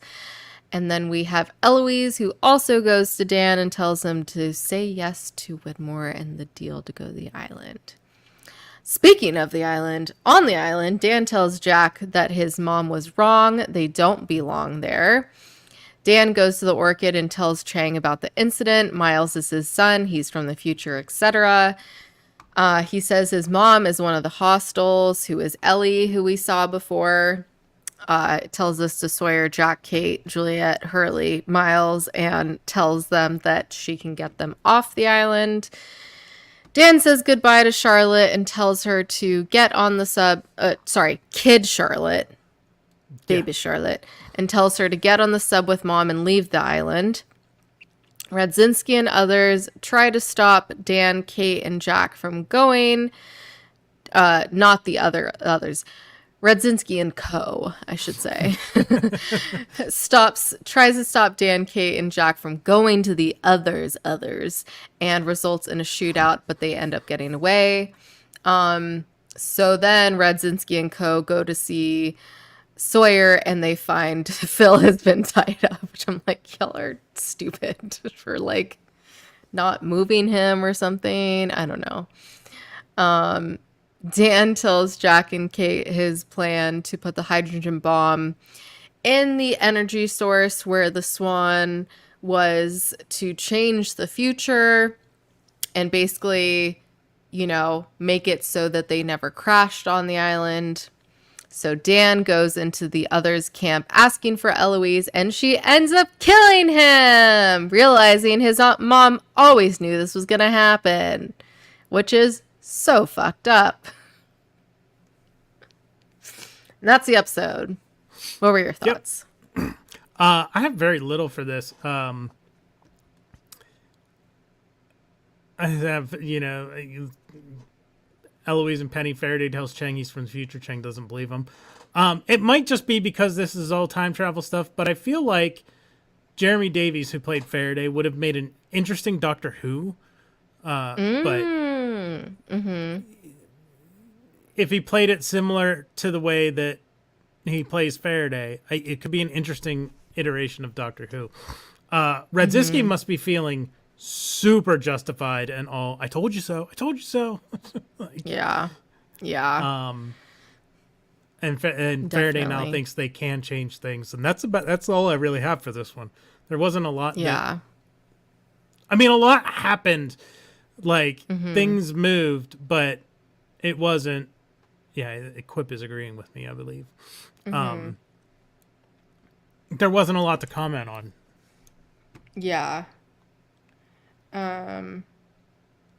Yeah, there wasn't really. The only thing I said was it was just so sad seeing what Faraday went through and how he just wanted his mom to be proud of him. And then, like, seeing his brain in the state it was, and also dealing with, like, what he did, like, that's hard. It's a lot, for sure. All right, episode 15, Follow the Leader. On the island in 1977, Jack and Kate get caught by Widmore. Eloise realizes they are indeed from the future, asks Jack and Kate about why they need the bomb. Apparently, it's under the barracks, which I'm like, great place for it to be. Kate and Jack discuss the repercussions of changing history, the good and the bad that's happened before that, and obviously, they've met. Radzinski and Horace punch Sawyer and then Juliet to try to get answers. Chang follows Hurley, Miles, and Jin to the jungle, believes they are from the future, and confirms with Miles to get people off the island, that they need to get people off the island. So then Chang goes to Horace and Radzinski, who are interrogating Juliet and Sawyer, and says they need to stop drilling and they need to evacuate the island. So that's when Sawyer cuts a deal with them to get on the sub by drawing a map to the others. Jack, Kate, Eloise, and Richard come across Saeed when they get to the pond to get down. They go through the pond to get to the bomb. And then, God, there's so many fucking people in this show. Jack, Richard, Eloise, and Saeed get into the underground tunnels, and it looks like the monster ones. Well, it ends up being Jack, Saeed, and Richard. Does Eloise go down? Yeah, I think Eloise stays behind. Or no. Wait, which? No, Eloise goes down too. Yes. Goes down to go into the tunnels to go to get to the bomb. Yeah. And it looks, and where they go underground looks like the same place where Ben went to see the smoke monster. Mm-hmm. Kate gets caught and put on the sub, and it takes off with Sawyer and Juliet too. Present day on the island, Locke, Sun, and Ben show up to Richard and others' camp. Richard says he watched all the 815ers in 1977 die, and that's what happened to them. And I'm like, sure, Jan. So then Locke, Richard, and Ben go to where Locke was shot in the leg and tells him he needs to die. So that's how Richard knew where to go to get Locke, which was very confusing to me because I'm like, wait, wasn't he moving through time? And I'm like, oh yeah, he moved to the future in that instance. And that's why, because this is in the future of when that. Anyways, that confused me. That took me a while to wrap my head around. And then I was like, oh yeah, I can jump to the future. Locke shows back up at camp and tells everyone they're all going to see Jacob. And Ben and Richard agree that Locke is gonna be a problem. And that's the episode. What were your thoughts, Johnny? I just read, they're from the future. And I wrote past Locke and present Locke. Or is it present Locke and future Locke? Or is it both? Yeah, it's or neither? really fucking confusing. Yeah.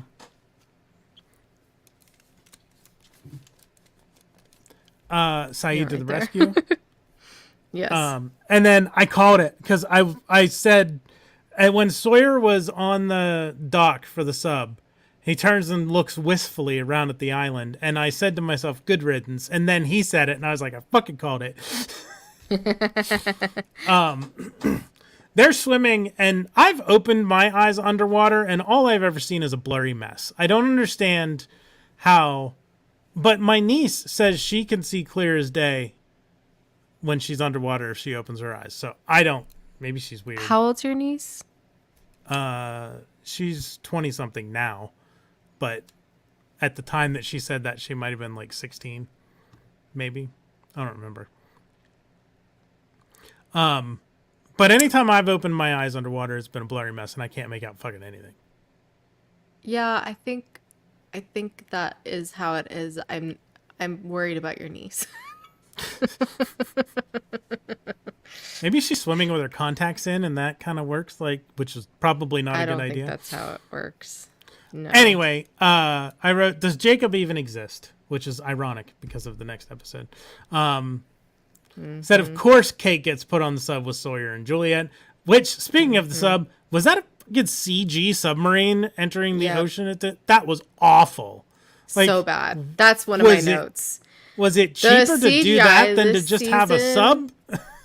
The CGI this season is absolute shit. Yeah, exactly. Goggles. There you go, Alison. It pays to be half Atlantean. Yeah.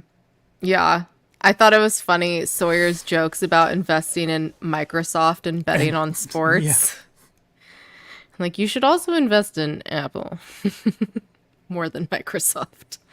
Yeah, very bad CGI sub. And the marching music is back, baby. And they slowed it down just a wee bit, too. I noticed that. Do you know what I'm talking about when I'm saying marching music? Honestly, I don't. I don't clock music that way. Like, it's very distinct. It's like dun dun dun dun dun dun dun dun dun dun. Okay, yeah, I know what you're talking about. I just don't. I guess I don't pay attention to what, like, the music is when it's there. Well, this very much sticks out versus the rest of the music. That's why. Okay. And did you have anything else? ADHD That's it. Without saying sorry. ADHD. Now you know what it's like when you stop talking. Which happens a lot. All right, episode 16. The Incident, part 1. So the flashes we get are when we first meet Jacob and Man in Black. Man in Black says he wants to kill him, and we see the statue up close and a ship in the distance. Remember that. And then we see Kate as a friend. Kate as a kid with her friend stealing stuff. Did I say Kate as a friend? You did. It's been a week.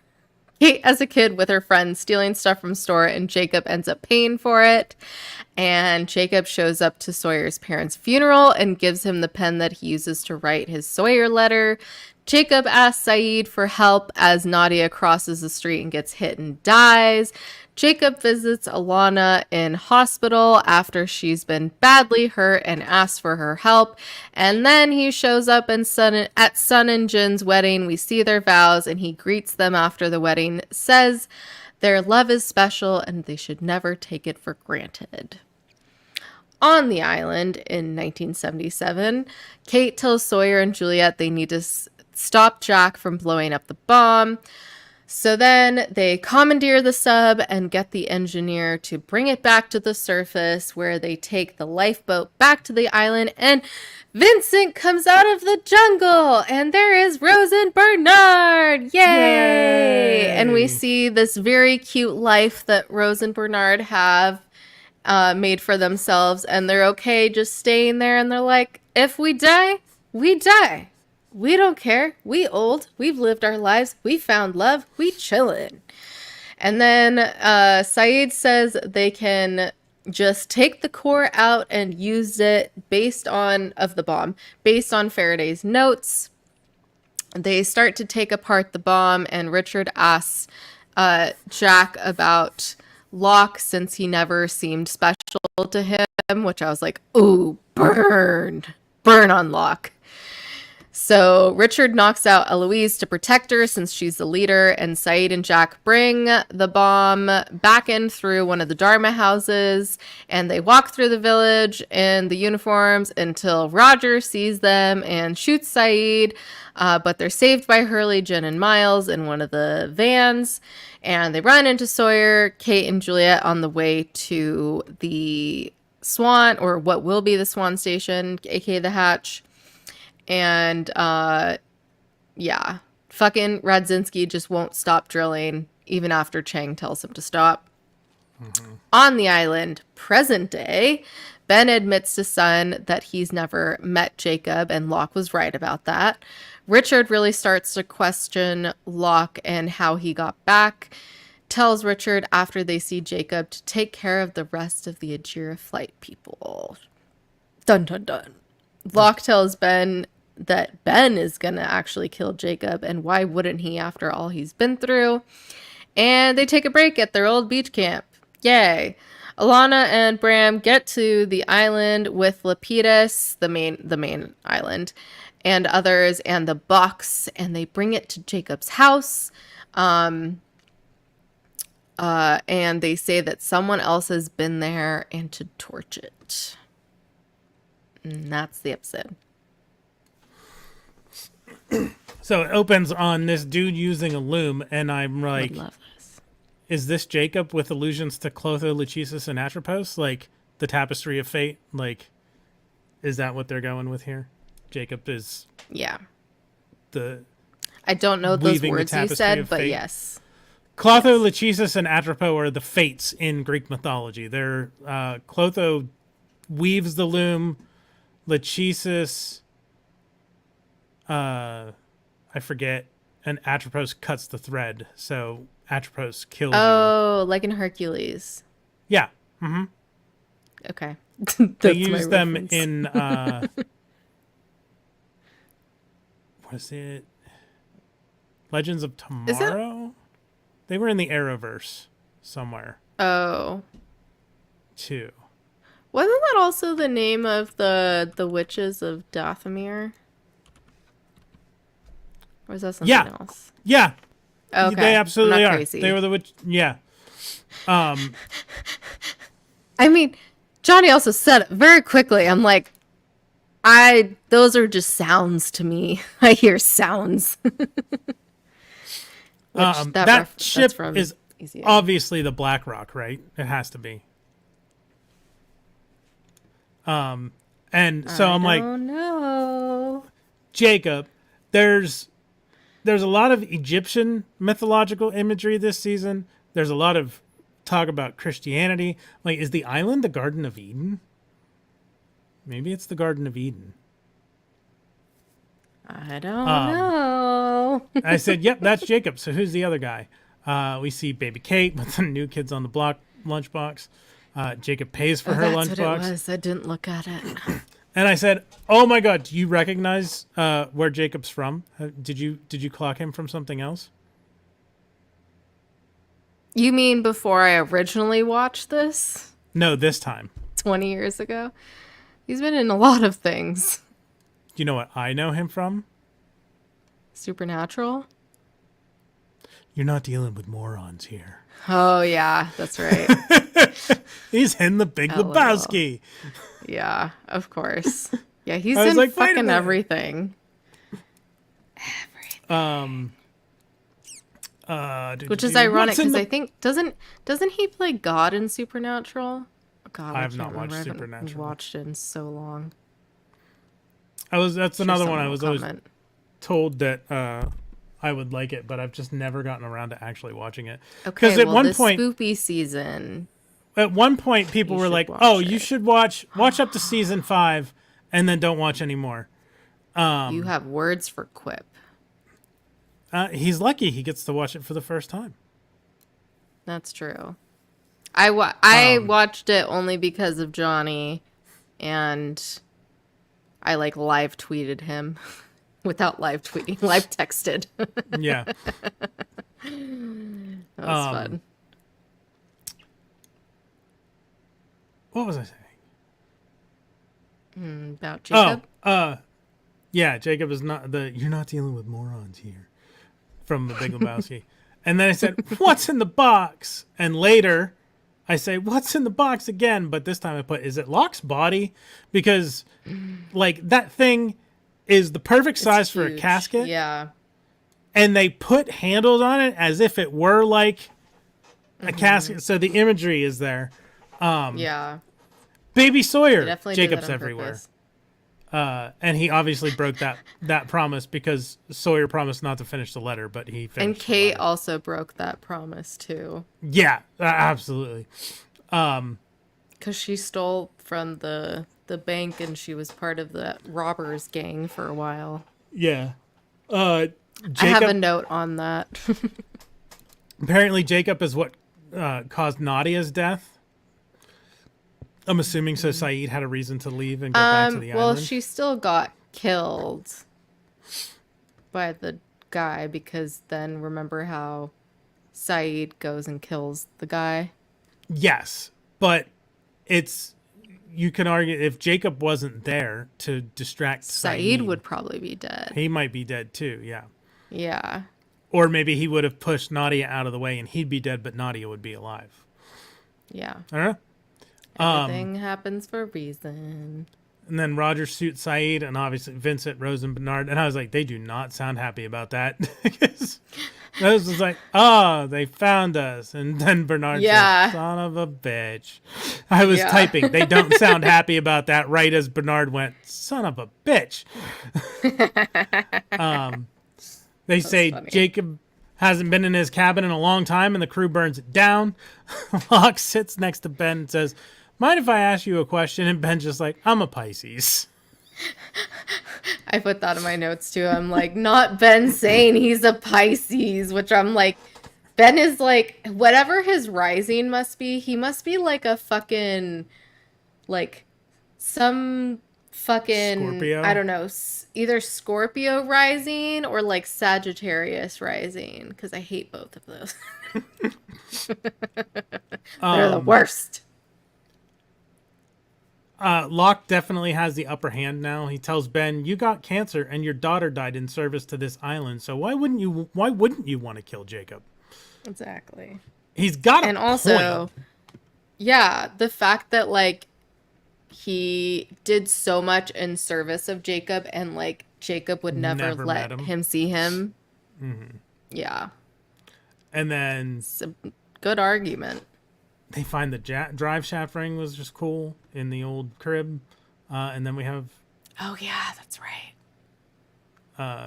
Sun finds it, I think. She flips over the crib and notices it in there. Yeah. It's not the drive shaft ring. It's whatever Sullivan, but it's the drive shaft ring. Yeah.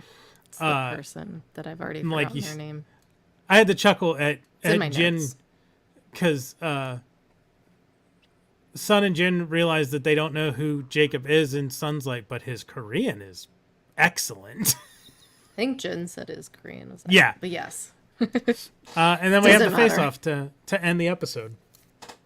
That's all that I had. Face off. Yeah, it's interesting because all the 815ers Jacob visits don't keep their promises that either they made to him or others around them.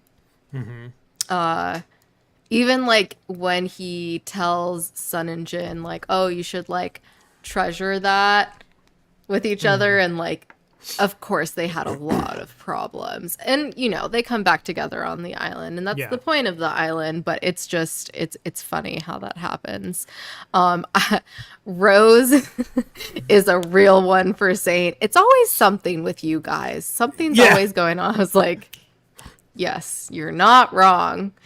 And I think this is the first time we hear about the candidates. Yeah. As well. Something Rose also says that I just remembered is like 30 years and you went back in time 30 years and you're still trying to shoot each other. Rose and Bernard are the best. I told you I should have. Once they were reunited in season 2, that's when the show ended. That was it for me. There we go. Anything else before we moved on to the second part of the finale? There was one thing I just thought of. There's one more meeting. Jacob meets one more person in the next episode. But the meetings that we saw in this episode and previously, I noticed Sun and Jin and Saeed meet Jacob much later. He doesn't ask them to make any promises. But the ones that he meets when they're a child... Oh, and Jack, too. I don't think or is Jack the next episode? Next episode. But Sawyer and Kate, he meets them both when they're children and asks them to keep the promise. Interesting. I don't know. It is interesting. I mean, like I said, he does say that to Sun and Jin, like, Yeah. your love is special. You should never take it for granted. Clearly they do. Yeah, with Saeed, he doesn't, which I think, I don't know. I don't know if there's anything to it or it just happened to be that way, but from what I know of next season, if it was done on purpose, it makes sense for next season. Okay. Yeah. All right. Ready? Yes, I'm ready. Episode 17, The Incident, Part 2. The flashes we get are we finally see the surgery where Jack has to count to 5, and we find out that that was actually his dad's advice he gave him. And after the surgery, Jack is trying to get a Apollo candy bar, because of course it's Apollo candy bar, out of the machine. And, he can't get it out. He's talking to his dad. And then that's when Jacob is like, hey, is this your candy bar? And that's it. So, yeah, no promises there. And then we see Juliet and Rachel as teenagers, or teenage-ish. And they're being told by their parents that they're getting a divorce, which there's no Jacob involved in that. So Yeah. that was kind of random. Hurley is getting let out of jail. What? I think that is to tie in later into Juliet's reasoning. Oh, yeah. Yes, it is. It is. Hurley getting let out of jail because he didn't kill the 3 people, and Jacob is in the cab he gets in and asks Hurley why he won't go back to the island, and tells Hurley he is not crazy and what flight he should go on, and leaves a guitar with him, which, Charlie's guitar.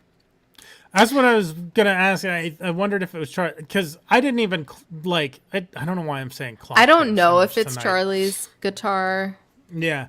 But I didn't even question why Hurley had a guitar with him through most of the season. He lands in the first episode. Well, not first episode, but he lands in the pond or whatever with a guitar case. Your I never even favorite questioned. pond I never your even favorite questioned episode. why he had it. I don't know. It's yeah, but now I'm thinking. Yeah, I feel like is it Charlie's guitar? I think because they had to recreate as much as they could, so there was the guitar. I don't know if it's specifically his guitar, because how, I don't know. Anyways, on the island in 1977, Sawyer tries to convince Jack that what's done is done. They end up fighting. LOL men eye roll. Juliet breaks it up, says they have to do this. Juliet says she changed her mind once she saw how Sawyer looked at Kate. If she never met him, then she never has to lose him. And then at the drill site / the hatch site / the swan site / site of mystery energy, Kate tells Jack that she came back so Claire and Aaron could be together again, hopefully. Shit starts to go off at the site. Miles makes a point that what if the bomb actually is the incident? Which he's like, you guys thought about that, right? Right? No, they didn't. Yeah. So Jack goes in with the bomb, and of course he gets ambushed by the Dharma people, but Sawyer, Kate, Juliet, and Miles come in with the Dharma van to save the day, and Jack drops the bomb down the hole, but nothing happens, and everything starts to implode.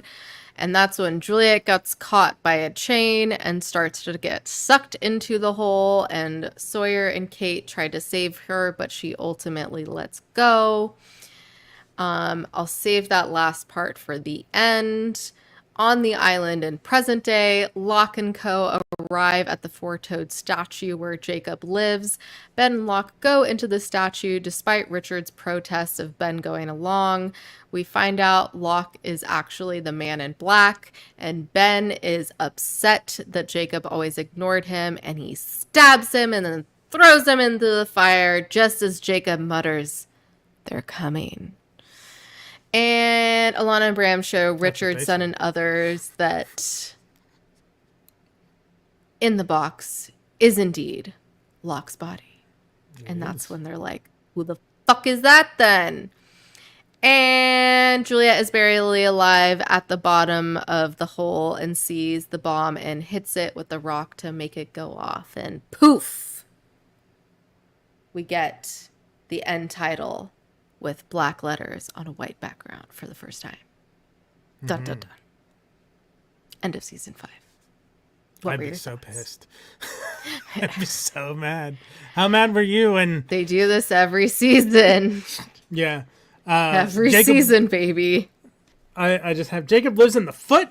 Sawyer of course he beating the lives shit in the out foot. of Jack. Why do you think the foot's still there? Like, why keep just the foot around for no reason?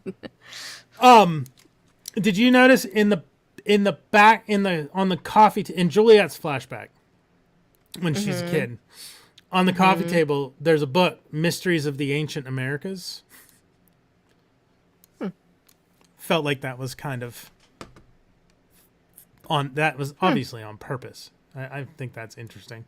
Wait, why do you think that's on purpose? I'm not connecting. Mysteries of the Ancient Americas. I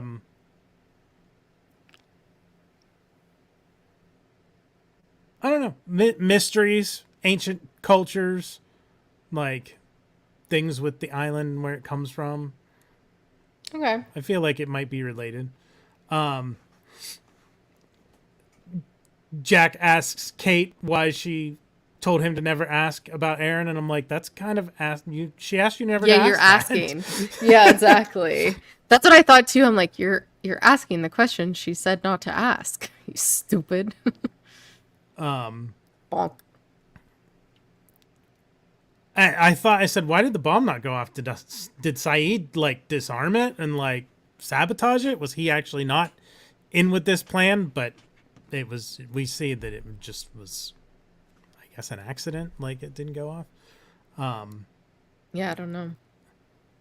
And then he was also like shot and bleeding, so like him messing up is highly likely too. Like he was barely alive. Yeah, when we see Locke's body, I'm like, so who is the Locke with Ben? Like when I first was thinking that it was Locke's body, I'm like, so maybe it like the Locke walking around is his spirit, like it's his spirit manifested. But then I'm like, oh, it's the dude from the original Jacob flashback, and I was right. And who's coming? Who are they? We're all coming. Ayo. And yeah, unfortunately, you put Juliet as R.I.P. in the thumbnail, but I don't know if she's dead. If this did, if the plan goes the way they thought, then she shouldn't be dead because it reset and nobody ever ended up on the island. Well, I'm sure we'll find out next season, but that I'm doesn't interested mean to that see. she didn't because she wasn't on the plane. That's true. She was there doing research on the baby mamas. But if the plane never goes there, then she never gets wrapped up in all of this, and she doesn't end up in the hole with the bomb. Correct. We have to see. I'm sure we'll see next season. But as of now, we think she's dead. I don't think she is. Like, I never questioned. Like, she hits that thing, and I'm like, okay. I don't think she's dead. Okay. If she is, I will be surprised. I expect to see her next season. We'll find out soon. And we will find out soon. Very soon. I'm very interested to see how this how the first episode of season 6 starts, because that'll give me Yeah, a I big can't hint remember. on which way they're going. I don't think it will. Oh, that would I'm be even more telling you interesting. now. Like, if you thought this shit was crazy in season 5, season 6 is even crazier.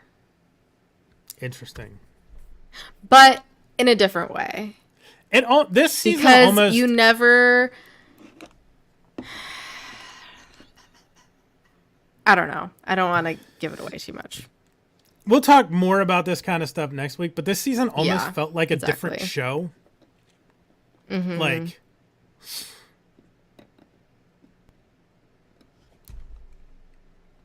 yes, but what I'm saying is she wouldn't have been in the bottom of the pit to Die. She detonate would be alive. the bomb. Yeah. She would be never would have met alive Jack. She never past... met Sawyer. They never would have gone back in time.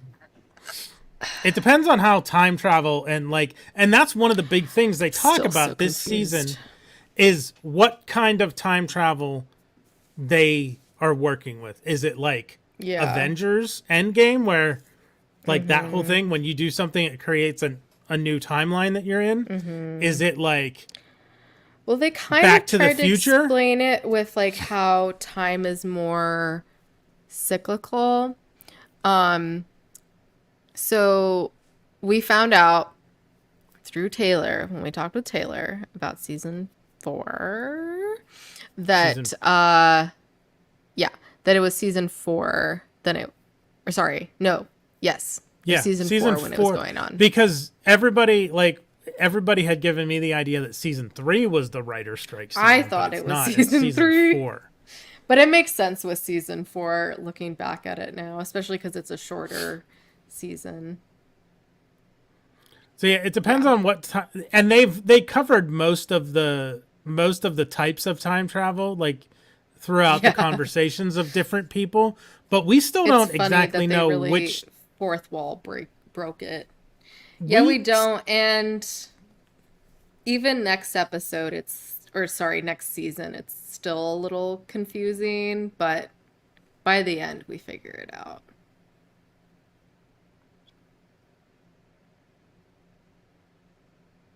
I don't know. Sound We'll good? see. It'll be interesting to see. I was reading. Yeah, I'm excited. Oh, I have no idea. That's a good point.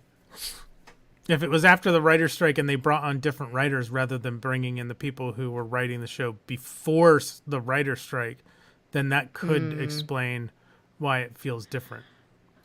Yeah, it definitely is different. I think mostly due to all the like time travel and switching between 1977 and present day and also doing flashes. It's just I feel like it was easier before doing like one timeline. And like even if people were broken up to groups, like this is not only like 1977 and present day and flashes. It's like 1977 and then all those people get broken up into different groups, and present day all those people get broken up in different. So it's like a lot of different things to follow and to try to piece together. And I mean, they just like packed so much into this season. Like it's kind of crazy. And so I felt like it was definitely more fast paced than previous seasons. Like, I don't think there were a lot of just filler episodes. There were definitely some that we both didn't have as much to say about, but I think they were still needed. They were still important. They just didn't have a lot that was like worth like just worth commenting on. Like, but they were definitely all needed episodes. There was not a single one where I was like, what the fuck? There was no room for Nikki and Paula. That's fine.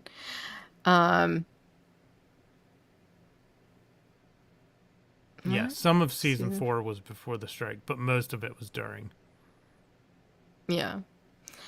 Regardless, it wasn't this season or season 3. Yeah. Yeah. Like we originally thought. So yeah.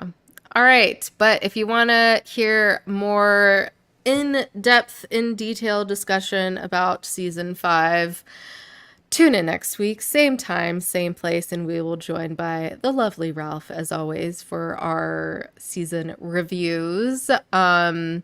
Until then, make sure to smack that like, smack that subscribe, smack that bell icon. Thanks again for joining us. Make sure to follow us on Instagram at GTFO channel, even though I forgot to post today that we're doing this. Once again, it has been a week. It's been like a month for me. But normally we post updates on there. So, yes. Thanks for joining, everyone. Monday at 9 p.m. Eastern, 6 p.m. Yes. Pacific. Check out The Sundered Veils Season 2, Episode 2 on Diced Thespians on Twitch. Twitch.tv/Diced Thespians is a urban fantasy tabletop role-playing game that I run. It's fun. Come watch it. Yeah. Do All right. it. All right. Thanks, everyone, for geeking the F out with us. We'll see you in another life, brother.